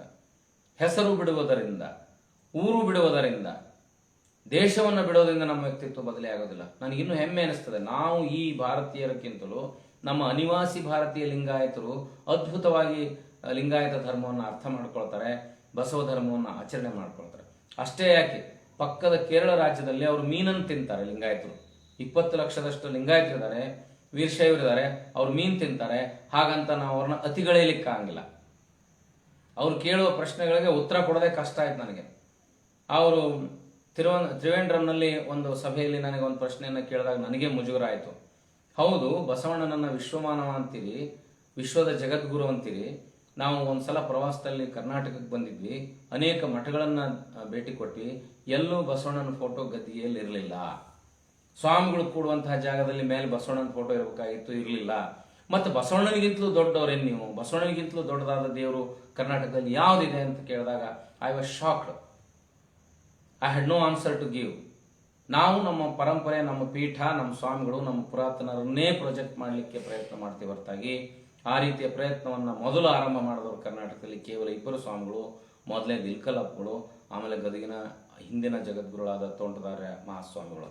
ಅವರಿಗೆ ಪಾಟೀಲ್ ಪುಟ್ಟಪ್ಪನವ್ರು ಹೇಳಿದ್ರು, ನೀವು ಭಾಷಣಕ್ಕಿಂತ ಮೊದಲು ಬಸವಾದಿ ಪ್ರಮಥರನ್ನ ಸ್ಮರಿಸಿ ಅಂತ ಹೇಳಬೇಕಂತ 76ರಲ್ಲಿ ಹೇಳಿದಾಗ, ಅಂದಿನಿಂದ ತಮ್ಮ ಕೊನೆಯ ಉಸಿರುವರೆಗೂ ತೋಂಟದಾರ್ಯ ಜಗದ್ಗುರುಗಳು ತಮ್ಮ ಪ್ರವಚನ ಅಥವಾ ತಮ್ಮ ಸಮಾರೋಪದ ಆಶೀರ್ವಚನ ನುಡಿಗಳಲ್ಲಿ ಬಸವಾದಿ ಪ್ರಮಥರನ್ನ ಸ್ಮರಿಸಿ ಅನ್ನೋದನ್ನು ಪಾಲಿಸ್ಕೊಂಡು ಬಂದರು. Once you realise, once you are convinced, once you are understood, you should follow that. ನನ್ನ ಈ ಬಸವ ಸಮಿತಿಯ ಮಾತುಗಳನ್ನು ಕೇಳಿದಂಥ ಒಬ್ಬ ಚಿಕ್ಕಮಗಳೂರಿನ ನನ್ನ ಉಪನ್ಯಾಸಕಿ ಸ್ನೇಹಿತರು ಅವ್ರು ಹೇಳಿದ್ರು, ನೀವು ಆರಂಭದಲ್ಲಿ ಓಂ ಶ್ರೀ ಗುರು ಬಸವಲಿಂಗಾಯ ನಮಃ ಅಂತ ಅನ್ನೋದಿಲ್ಲ ಅಂತ. ಅಂದರೆ ಅದನ್ನು ಬಯಸ್ತಾರೆ. ಯಾರಿಗೆ ಬಸವ ಪ್ರಜ್ಞೆ ಇದೆ ಅಂತ ನಾವು ಹೇಳ್ತೀವಿ, ಅದನ್ನು ಬೇರೆಯವರು ನಿರೀಕ್ಷೆ ಮಾಡ್ತಾರೆ. ನಾನು ಅವ್ರು ಹೇಳಿದೆ, ನಾನು ಸಂಪೂರ್ಣ ಇಡೀ ಅಲ್ಲಿಯ ನನ್ನ 1 ಗಂಟೆಯ ಧ್ಯಾನಸ್ಥ ಸ್ಥಿತಿಯಲ್ಲಿ ಬಸವಾದಿ ಶರಣರೇ ತುಂಬಿಕೊಂಡಿರ್ಬೇಕಾದಾಗ ಒಂದು ಆ ರೀತಿಯ ಫಾರ್ಮ್ಯಾಲಿಟಿ ನನಗೆ ಯಾಕೋ ನೆನಪಿಗೆ ಬರಲಿಲ್ಲ. ಆದರೂ ನಾನು ನಾಳೆಯಿಂದ ಹೇಳ್ತೀನಿ ಅಂತ ಹೇಳಿದೆ. ಈಗ ಮೊನ್ನೆಯಿಂದ ಅದನ್ನು ಶುರು ಮಾಡಿದ್ದೀನಿ. ಅಲ್ಲಿ ಮುಖ್ಯವಾಗಿ ಆ ಬಸವ ಪ್ರಜ್ಞೆನೇ ಒಂದು ಮಹತ್ವದ್ದಾಗ್ತದೆ. ಹಾಗಾಗಿ ಅಂಥ ಒಂದು ಪ್ರಸಂಗ ಬಂದಾಗ ಆ ಬಸವ ಪ್ರಜ್ಞೆಯನ್ನು ಇಟ್ಕೊಂಡು ಇವತ್ತು ನಾವು ನಮ್ಮ ಮಕ್ಕಳಿಗೆ ಆ ಒಂದು ಬಸವ ಪ್ರಜ್ಞೆಯನ್ನು ಬಿತ್ತಬೇಕಾಗಿದೆ, ಬೆಳೆಸಬೇಕಾಗಿದೆ. ಈ ಆಹಾರ ಪ್ರಜ್ಞೆಯ ಬಸವ ಪ್ರಜ್ಞೆಯ ಮೂಲಕ ಏನು ಅನುಭವ ಮಂಟಪದಲ್ಲಿ ಚರ್ಚೆ ನಡೀತಲ್ಲ, ಈಗ ಹೇಗೆ ಇವತ್ತು 21ನೇ ಶತಮಾನದಲ್ಲಿ ಚರ್ಚೆ ನಡೀತು, ಆಗ ಮಾಂಸಾಹಾರಿಗಳನ್ನು ಕರ್ಕೋಬೇಕೋ ಕರ್ಕೋಬಾರದು ಅಂತ ಪ್ರಶ್ನೆ ಬಂದಾಗ ಅವರು ಮೂಲ ಧರ್ಮದಲ್ಲಿ ಮಾಂಸಾಹಾರಿಗಳು ಆಗಿರ್ಬೋದು. ಈ ಚರ್ಚೆ ಅಂದ್ರೆ ನಾನು ಮೊದಲೇ ಹೇಳಿದಾಗೆ ವಚನ ಹುಟ್ಟಿದ್ದು ಸಂಘರ್ಷದಿಂದ, ವಚನಶಾಸ್ತ್ರ ಹುಟ್ಟಿದ್ದು ಬಂಡುಕೋರ ಪ್ರವೃತ್ತಿಯಿಂದ, ವಚನಶಾಸ್ತ್ರ ಹುಟ್ಟಿದ್ದು ಪ್ರಶ್ನೆಗೆ ಪ್ರತಿಕ್ರಿಯೆಯಾಗಿ ಉತ್ತರ ಕೊಡುವಾಗ, ಮತ್ತೆ ಅನುಭವ ಮಂಟಪದಲ್ಲಿ ಒಂದೇ ವಿಷಯ ಚರ್ಚೆ ಆಗಬೇಕಾದಾಗ, ಹೀಗೆ ಒಂದು ಬೇರೆ ಧರ್ಮದವರಿಗೆ ನಾವು ಕೊಡಬೇಕು ಕೊಡಬಾರ್ದಂತ ಪ್ರಶ್ನೆ ಬಂದಾಗ ಜಜ್ಮೆಂಟ್ ಕೊಟ್ಟವ್ರು ಯಾರು? ಇದಕ್ಕೆ ತೀರ್ಮಾನ ಕೊಡೋರು ಅಲ್ಲಿ ಚನ್ನಬಸವಣ್ಣ, ಮಹಾದೇವಿ ಅಕ್ಕ, ಅಂತಿಮವಾಗಿ ಅದನ್ನು ಅನುಮೋದನೆಗೊಳಿಸೋದು ಅಲ್ಲಮಪ್ರಭುಗಳು.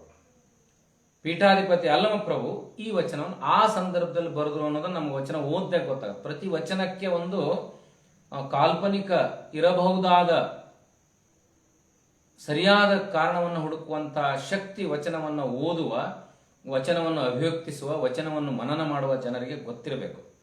ಹಾಗೆ ಆಗ ಆ ಮಧ್ಯ ಮಾಂಸಾದಿಗಳ ಮುಟ್ಟೆವೆಂದೆಂಬಿರಿ ನೀವು ಕೇಳಿರೋ ಈ ವಚನ ಆ ಸಂದರ್ಭದಲ್ಲಿ ಬಂದದ್ದು ಅಂತ ನನಗನ್ನಿಸ್ತದೆ.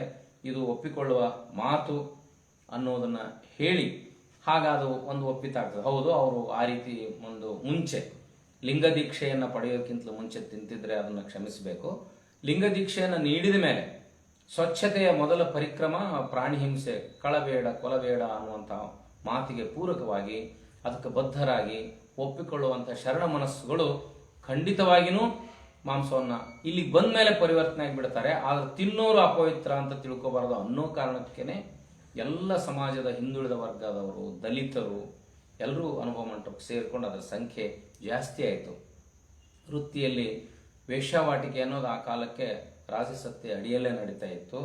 ಅದನ್ನು ಕ್ರೈಮ್ ಅಂತ ಯಾರೂ ತಿಳ್ಕೊಳ್ತಿರ್ಲಿಲ್ಲ. ವೇಶ್ಯಾವಾಟಿಕೆಯಲ್ಲಿ ಇದ್ದಂತಹ ಸೂಳೆ ಸಂಕವೇ ಪರಿವರ್ತನೆಯಾಗಿ ಶರಣೆಯಾಗಿ ಬಂದು ಅನುಭವ ಎಂಥ ವಿಚಿತ್ರ. Prostitutions are always ill treated by our police officers. Prostitutions are ill treated by our society.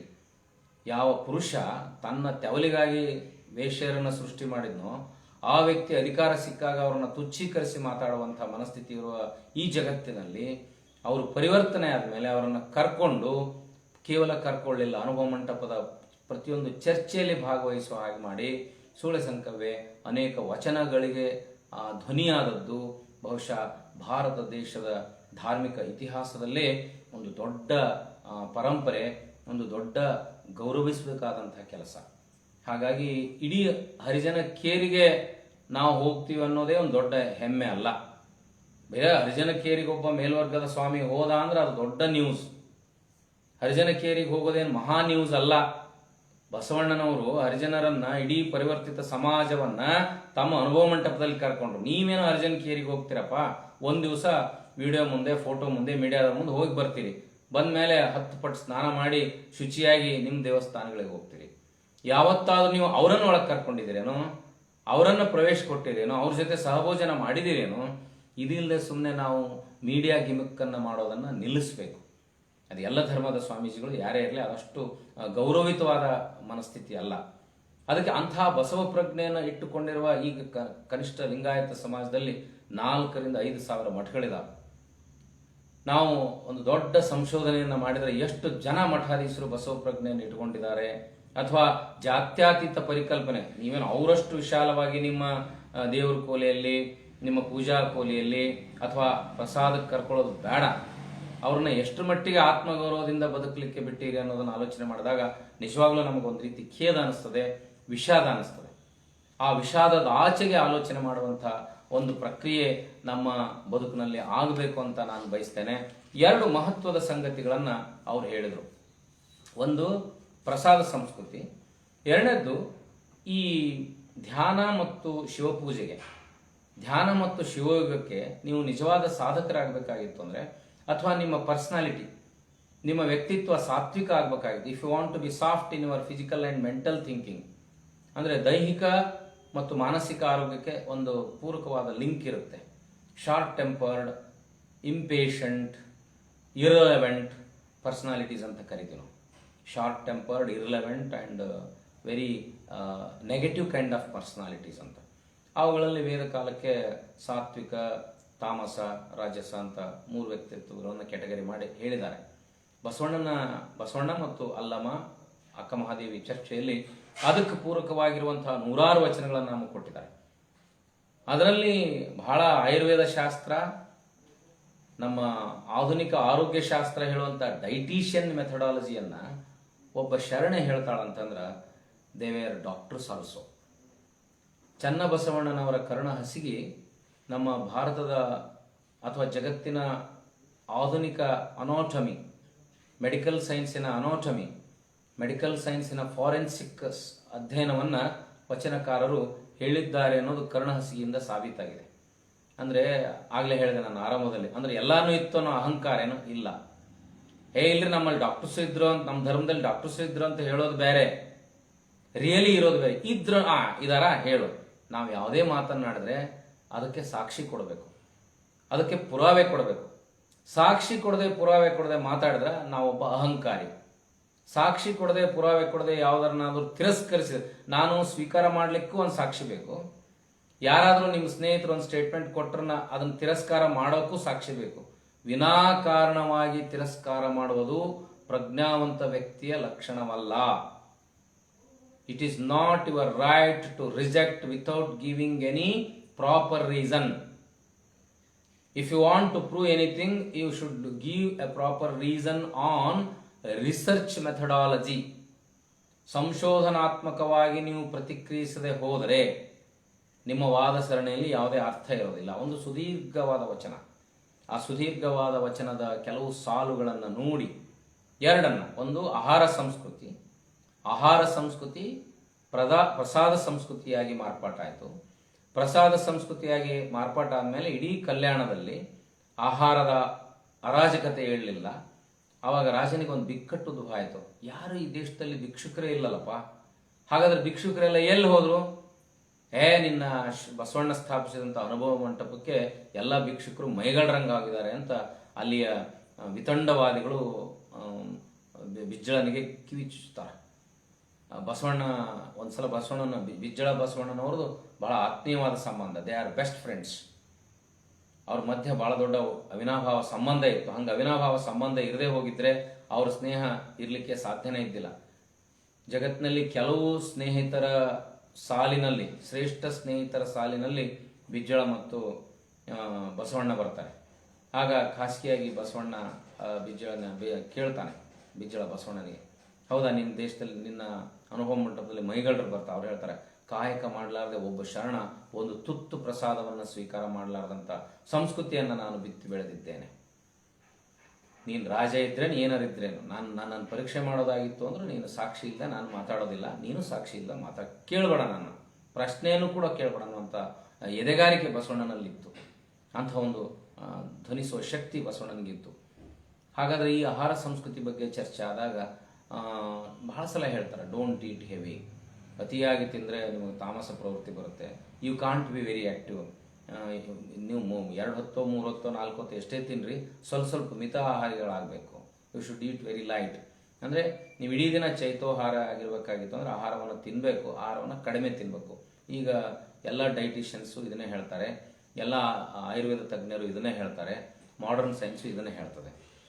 ಇದನ್ನು 12ನೇ ಶತಮಾನದಲ್ಲಿ ಅಕ್ಕ ಅನುಭವ ಮಂಟಪದಲ್ಲಿ ಪ್ರತಿಪಾದನೆ ಮಾಡೋ ರೀತಿ ಇದೆ. ನಿಜವಾದ ಸಾಧಕರು, ನಿಜವಾದ ಶರಣರು, ಅಥವಾ ನೀನು ಯಾವುದೇ ಕ್ಷೇತ್ರದಲ್ಲಿ ಬರೆಯುವ, ಈಗಿನ ಉದಾಹರಣೆಗೆ ಪರೀಕ್ಷೆ ಬಂದಾಗ ಮಕ್ಕಳು ಊಟ ಬಿಡ್ತಾರೆ, ರಾತ್ರಿ ಎಲ್ಲ ಟೀ ಕುಡಿತಾರೆ, ಆ ಪರೀಕ್ಷೆ ಬಂದಾಗ ಅಷ್ಟೇ ಬಿಡ್ತಾರೆ. If that becomes every days practice, he is more healthy. But he quits the food during examination and he becomes very weak. Weakness ಆಗುತ್ತೆ. ಆದರೆ ಮೊದಲಿಂದನೇ ಆಹಾರವನ್ನು ಕಡಿಮೆ ತಿನ್ನುವಂಥ ಪ್ರವೃತ್ತಿ ಇತ್ತು ಅಂತಂದರೆ ಆ ಪ್ರಶ್ನೆನೇ ಬರೋದಿಲ್ಲ. This tea was introduced during the Zen philosophy. ಚೈನಾದಲ್ಲಿ ಝನ್ ಮೆಡಿಟೇಷನ್ ಅಂತ ಮಾಡಿಸ್ತಾ ಇದ್ರು. ಆ ಝನ್ ಮೆಡಿಟೇಷನ್ ಸೂತ್ರ ಅಂದ್ರೆ ಅವನು ಜಾಸ್ತಿ ತಿನ್ನಬಾರ್ದು, ಮಲಗಬಾರ್ದು ಧ್ಯಾನ ಮಾಡೋ ಮುಂದೆ, ಅವನ ಶವಾಸದಲ್ಲಿ ನಿದ್ದೆ ಹೋಗಬಾರ್ದು. ಧ್ಯಾನದಲ್ಲಿ ನಿದ್ದೆ ಹೋಗ್ಬಾರ್ದು. ಆವಾಗ ಆ ಜೆನ್ಸ್ ಫಿಲಾಸಫಿಯವರು ದೇ ಇಂಟ್ರೊಡ್ಯೂಸ್ಡ್ ಟೀ. ಆ ಟೀ ಚಹಾ ಆವಾಗ ಬಂತು.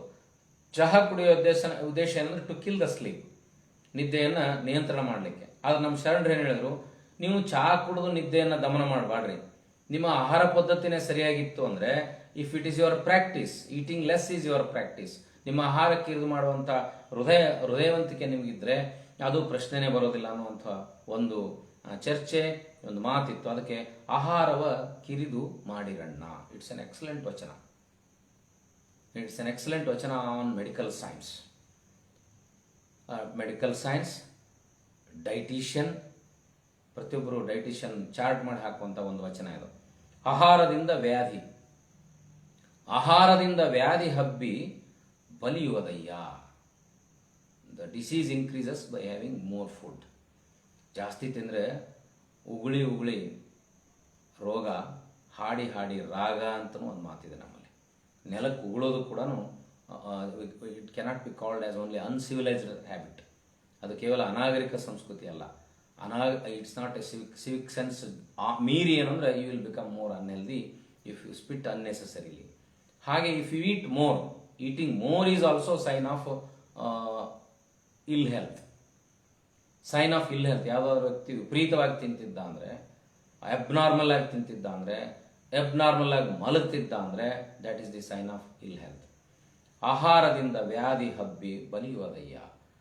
ಇಫ್ ಯು ಈಟ್ ಮೋರ್, ನೋಡಿ ಅಕ್ಕ ಒಬ್ಬ ವಿರಾಗಿಣಿ, ಹೀಗೆ ಒಂದು ಆರೋಗ್ಯದ ಬಗ್ಗೆ, ಆಹಾರ ಸಂಸ್ಕೃತಿ ಬಗ್ಗೆ ಮಾತಾಡೋದಿಲ್ಲ. ಆಹಾರದಿಂದ ನಿದ್ರೆಯಂ ತಾಮಸ. ಜಾಸ್ತಿ ಮಲಗಿದ್ರೆ ಒಂಥರ ಕೊಬ್ಬು, ಒಂಥರ ತಾಮಸ ಪ್ರವೃತ್ತಿ, ಅಲಸ್ಯತನ, laziness, they cannot perform any work properly. ಆ ತಾಮಸ ಪ್ರವೃತ್ತಿಯಿಂದ ಅಜ್ಞಾನ, he loses his thinking power. ಅಜ್ಞಾನ ಮೈ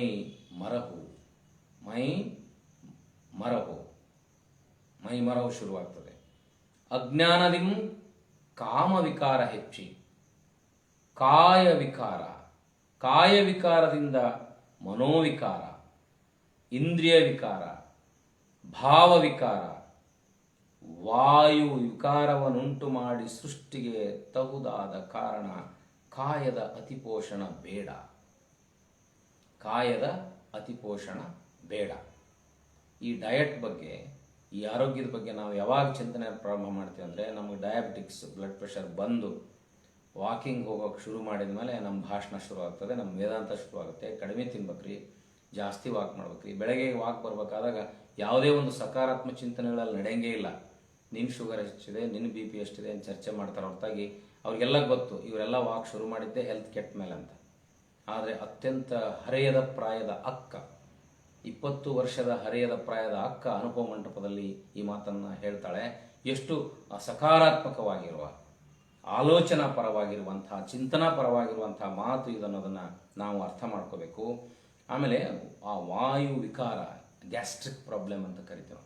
that gastric problem spoils not only your health, it spoils the atmosphere also. Personality ಡೆವಲಪ್ಮೆಂಟ್ನಲ್ಲಿ ಹೇಗೆ ನಾವು ಮೊದಲನೇ ಅಂಶ ಡೈನಿಂಗ್ ಟೇಬಲ್ ಕಲ್ಚರ್ ಅಂದ್ವಿ, and social structure of human being. Social structure ಅಂದರೆ ಸೋಷಿಯಲ್ ಸ್ಟ್ರಕ್ಚರ್ ಆ್ಯಂಡ್ ಸೋಷಿಯಲ್ ಮಿಸ್ಬಿಹೇವಿಯರ್ನಲ್ಲಿ ಹಾಗೆ ಅಪ್ಯಾಯಮಾನು, ಗ್ಯಾಸನ್ನು ಡಿಸ್ಚಾರ್ಜ್ ಮಾಡೋದು ಕೂಡ ಇನ್ಸಲ್ಟ್ ಅಂತ ನಾವು ಹೇಳ್ತೀವಿ. It is insult to discharge the gas in the meetings. ಎಷ್ಟು ಅಸಹ್ಯ, ಎಷ್ಟು ಅನೂಹ್ಯವಾದ ವಾತಾವರಣವನ್ನು. ಅಕ್ಕ ಹೌ ಶೀ ಸೆನ್ಸಿಟಿವ್, ಎಷ್ಟು ಸೂಕ್ಷ್ಮವಾಗಿ ಗಮನಿಸಿರ್ಬೇಡ ಹೇಳಿ ನೋಡೋಣ. ಸೃಷ್ಟಿಗೆ ತಾಹೋದ ಕಾರಣ ಕಾಯದ ಅತಿಪೋಷಣೆ ಬೇಡ. ಅತಿಪೋಷಣೆ ಮೃತ್ಯು ಎಂದುದು. ಜಪ ದಪ ಧ್ಯಾನ ಕಾರಣ ಪೂಜೆಗೆ ಸೂಕ್ಷ್ಮದಿ ತನು ಮಾತ್ರವಿದ್ದರೆ ಸಾಕೆ. ಇನ್ನು ತುಂಬ ಸುದೀರ್ಘವಾದ ವಚನ. ಆದರೆ ಈ ಬೇಸಿಕ್ ನಿಯಮಗಳನ್ನು ಇಟ್ಕೊಂಡು, ಈ ಬೇಸಿಕ್ ಅಡಿಪಾಯಗಳ ಮೇಲೆ ನಾವು ಒಂದು ಆಹಾರವನ್ನು ಸ್ವೀಕಾರ ಮಾಡಬೇಕಾದಾಗಿರುವಂಥ ಸಂಸ್ಕೃತಿ, ಮತ್ತು ಆಹಾರವನ್ನು ಎಷ್ಟು ಸ್ವೀಕಾರ ಮಾಡಬೇಕು, ಎರಡನೇ ಸಂಸ್ಕೃತಿಯನ್ನು ಅನುಭವ ಮಂಟಪದಲ್ಲಿ ಕಲಿಸ್ಕೊಟ್ರು. It is exactly what we speak on food culture in life skill and personality development training. ನೋಡಿ, ಪರ್ಸನಾಲಿಟಿ ಡೆವಲಪ್ಮೆಂಟ್ ಟ್ರೈನಿಂಗ್ನಲ್ಲಿ ಒಬ್ಬ ಟ್ರೈನರ್ 15 ತಾಸು ಮಿನಿಮಮ್, ನಾ ಹೇಳೋದು ಮ್ಯಾಕ್ಸಿಮಮ್ 8, 12, 15 ತಾಸು ಟ್ರೈನಿಂಗ್ ಕೊಡ್ತಾಯಿದ್ರು. ಬೆಳಿಗ್ಗೆ 8 ಗಂಟೆಗೆ ಸ್ಟಾರ್ಟ್ ಆದರೆ ಮಧ್ಯರಾತ್ರಿ 12 ಗಂಟೆವರೆಗೆ ಆ ತರಬೇತಿ ನಡೀತಾ ಇತ್ತು. ನಮಗೆಲ್ಲ ಕುತೂಹಲ ಅಂದರೆ ಇವ್ರು ಏನು ತಿಂತಾರೆ, ವಾಟ್ ಈಸ್ ಈಸ್ ಎನರ್ಜಿ. ಒಬ್ಬೊಬ್ಬರೇ ಮಾತಾಡ್ತಾರೆ, ಇಡೀ ಹಾಲ್ ತುಂಬ ಓಡಾಡ್ತಾರೆ, ಕುಣಿತಾರೆ, ಡ್ಯಾನ್ಸ್ ಮಾಡ್ತಾರೆ. What is is energy? ಅವ್ರ ಎನರ್ಜಿಗೆ ಮೊದಲನೇ ಕಾರಣ ಏನು ಅಂದರೆ ಅವ್ರು ಇಡೀ ದಿನ ಊಟ ಮಾಡದೇ ಇರೋದೇ ಅವ್ರ ದೊಡ್ಡ ಎನರ್ಜಿ. ಮತ್ತು ಊಟ, ನಮ್ಮ ತಪ್ಪು ಕಲ್ಪನೆ ಏನೋ ಊಟ ಮಾಡದೆ ಹೋದರೆ ನಮ್ಗೆ ಸುಸ್ತಾಗುತ್ತೆ, ಎನರ್ಜಿ ಕಡಿಮೆ ಆಗುತ್ತೆ ಅಂತ. Whole day he was living only on meditation, fruits and vegetables. Meditation, water, fruits, meditation, which kept him more energetic. ಅಂದರೆ ತಿನ್ನದೇ ಇರೋದು ಅಷ್ಟು ಎನರ್ಜಿ, ಅಂದರೆ ನಾವು ತಿನ್ನೋದು ಕೂಡ ಅನಗತ್ಯ ಅಂತ. We are ಬರ್ಡನಿಂಗ್ our body by eating more. ಇಂಥ ಒಂದು ವೈಜ್ಞಾನಿಕವಾಗಿರುವಂಥ ಸಂಗತಿಯನ್ನು ಧರ್ಮಗಳಲ್ಲಿ ಚರ್ಚೆಯಾಗಿದ್ದು ನಾನು ನೋಡಿಲ್ಲ. ಧರ್ಮ ಅಂದರೆ ಬರೀ ದೇವರು, ಧ್ಯಾನ, ಮೋಕ್ಷ ಇಷ್ಟೇ. ಅದರ ಅನುಭವ ಮಂಟಪದ ವೈಶಿಷ್ಟ್ಯ ಏನಂದ್ರೆ social, psychological, medical and spiritual. ಬರೀ ಸುಮ್ಮನೆ ಇಷ್ಟು ಚರ್ಚೆ ನಡೀತಿತ್ತಂತಲ್ಲ, ಅದನ್ನು they made it as A governance, they made it as A rule. ಅದನ್ನು ನಿಯಮವನ್ನಾಗಿ ಮಾಡಿದರು.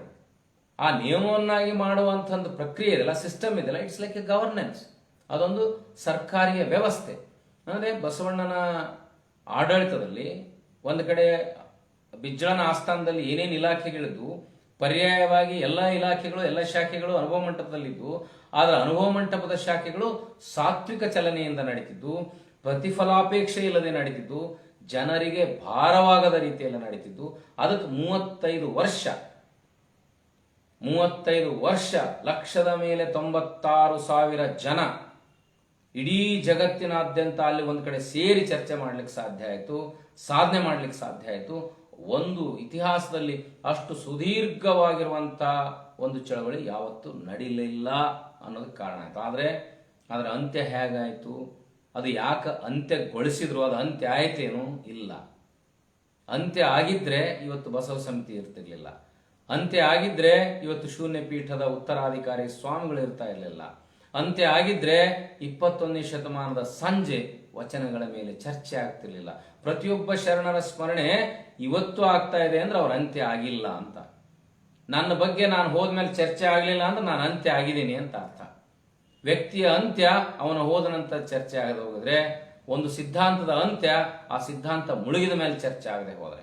ಆದರೆ ನಿರಂತರವಾಗಿ 900 ವರ್ಷಗಳ ಹಿಂದ ಚರ್ಚೆ ಆಗ್ತಾನೇ ಇದೆ, ಮರುವ್ಯಾಖ್ಯಾನ ಪಡಿತಾನೇ ಇದೆ, ಅದನ್ನು ಮುಚ್ಚಿ ಹಾಕಲಿಕ್ಕೆ ಪ್ರಯತ್ನಗಳೂ ನಡೀತಾ ಇದೆ. ಇಂಥ ಒಂದು ಅದ್ಭುತವಾದ ಆಲೋಚನಾ ಕ್ರಮ ಇತ್ತು ಈ ದೇಶದಲ್ಲಿ, ಈ ರಾಜ್ಯದಲ್ಲಿ ಅನ್ನೋದನ್ನು ಸುಳ್ಳು ಮಾಡಲಿಕ್ಕೆ ಹುಟ್ಟಿದ ಕೊಟ್ಟಿ ವಚನಗಳೂ ಬಂದಿವೆ. ಎಲ್ಲ ದಮನಕಾರಿ ಪ್ರತಿಕ್ರಿಯೆಗಳ ಮಧ್ಯ, ಎಲ್ಲ ದಮನಕಾರಿ ಕೆಲಸಗಳ ಮಧ್ಯೆಯೂ ಈ ಸಾಹಿತ್ಯ ಉಳಿದಿದೆ ಅಂದರೆ ಅದು ಇವತ್ತು ನಾವು ಅಮೇರಿಕಾದಿಂದ, ಜಪಾನ್ನಿಂದ, ಜರ್ಮನಿಯಿಂದ ಏನು ಮನೋವೈಜ್ಞಾನಿಕವಾಗಿ ತರಬಹುದಾದ ವ್ಯಕ್ತಿತ್ವ ವಿಕಸನದ ಅಧ್ಯಯನಶೀಲ ಎಕಾರ್ಟ್ ಟಾಲೆಯ ಪವರ್ ಆಫ್ ನವ್ ಇರ್ಬೋದು. 21ನೇ ಶತಮಾನದಲ್ಲಿ ಓಶೋನ ದೊಡ್ಡ ಧ್ಯಾನ ಸೂತ್ರ ಇರ್ಬೋದು. ಓಶೋನನ್ನು ಕೂಡ ಅವನ ಧ್ಯಾನ ಸೂತ್ರಗಳನ್ನು, ಅವನ ಇಂಟರ್ಪ್ರಿಟೇಷನನ್ನು ಸರಿಯಾಗಿ ಅರ್ಥ ಮಾಡಿಕೊಳ್ಳಾರದೆ ಪಟ್ಟಭದ್ರ ಹಿತಾಸಕ್ತಿಗಳಿರೋ ಜನ ಅವನನ್ನು ಸೆಕ್ಸ್ ಗುರು ಅಂತ ಕರೆದು ಅಮೇರಿಕಕ್ಕೆ ಓಡಿಸಿದರು. ಅಂದರೆ ಈ ವ್ಯವಸ್ಥೆ, ಈ ಬುದ್ಧಿವಂತಿಕೆ, ಈ ಕುತಂತ್ರ ಯಾವಾಗಲೂ ನಮ್ಮ ದೇಶದಲ್ಲಿ ಇದ್ದೇ ಇದೆ. ಆದರೆ ಓಶೋ 90ನೇ ಇಸ್ವಿಯಲ್ಲಿ ಹೋದರೂ ಓಶೋನ ಸಾಹಿತ್ಯ ಇವತ್ತಿಗೂ ಉಳ್ಕೊಂಡಿದೆ. ಓಶೋನ ಧ್ಯಾನ ಸೂತ್ರ ಇವತ್ತಿಗೂ ಬದುಕಿದೆ. 900 ವರ್ಷದ ಸಾಹಿತ್ಯ ಇವತ್ತಿಗೂ ಬದುಕಿದೆ. 2500 ವರ್ಷಗಳಿಂದ ಹೇಳಿದ ಬುದ್ಧನ ಮೌಲ್ಯಗಳು ಇವತ್ತಿಗೂ ನಮ್ಮ ಜೊತೆ ಜೀವಂತವಾಗಿದೆ. ಇಂತಹ ಒಂದು ಜೀವಂತವಾಗಿಡುವ ಪುನರುತ್ಪತ್ತಿ ಕಾರ್ಯಕ್ರಮವನ್ನು ಪುನರ್ ಸಂಘಟಿಸುವ ಕೆಲಸವನ್ನು 21ನೇ ಶತಮಾನದಲ್ಲಿ ಬಸವ ಸಮಿತಿ ವಚನಗಳನ್ನು ದೇಶದ ಎಲ್ಲ ಭಾಷೆಗಳಿಗೆ ಅನುವಾದ ಮಾಡುವುದರ ಮೂಲಕವಾಗಿ, ಮುಂದಿನ ಹೆಜ್ಜೆಯಾಗಿ ಜಗತ್ತಿನ ಎಲ್ಲ ಭಾಷೆಗಳಿಗೆ ಅನುವಾದ ಮಾಡುವುದರ ಮೂಲಕವಾಗಿ, it was the first scientific thought process.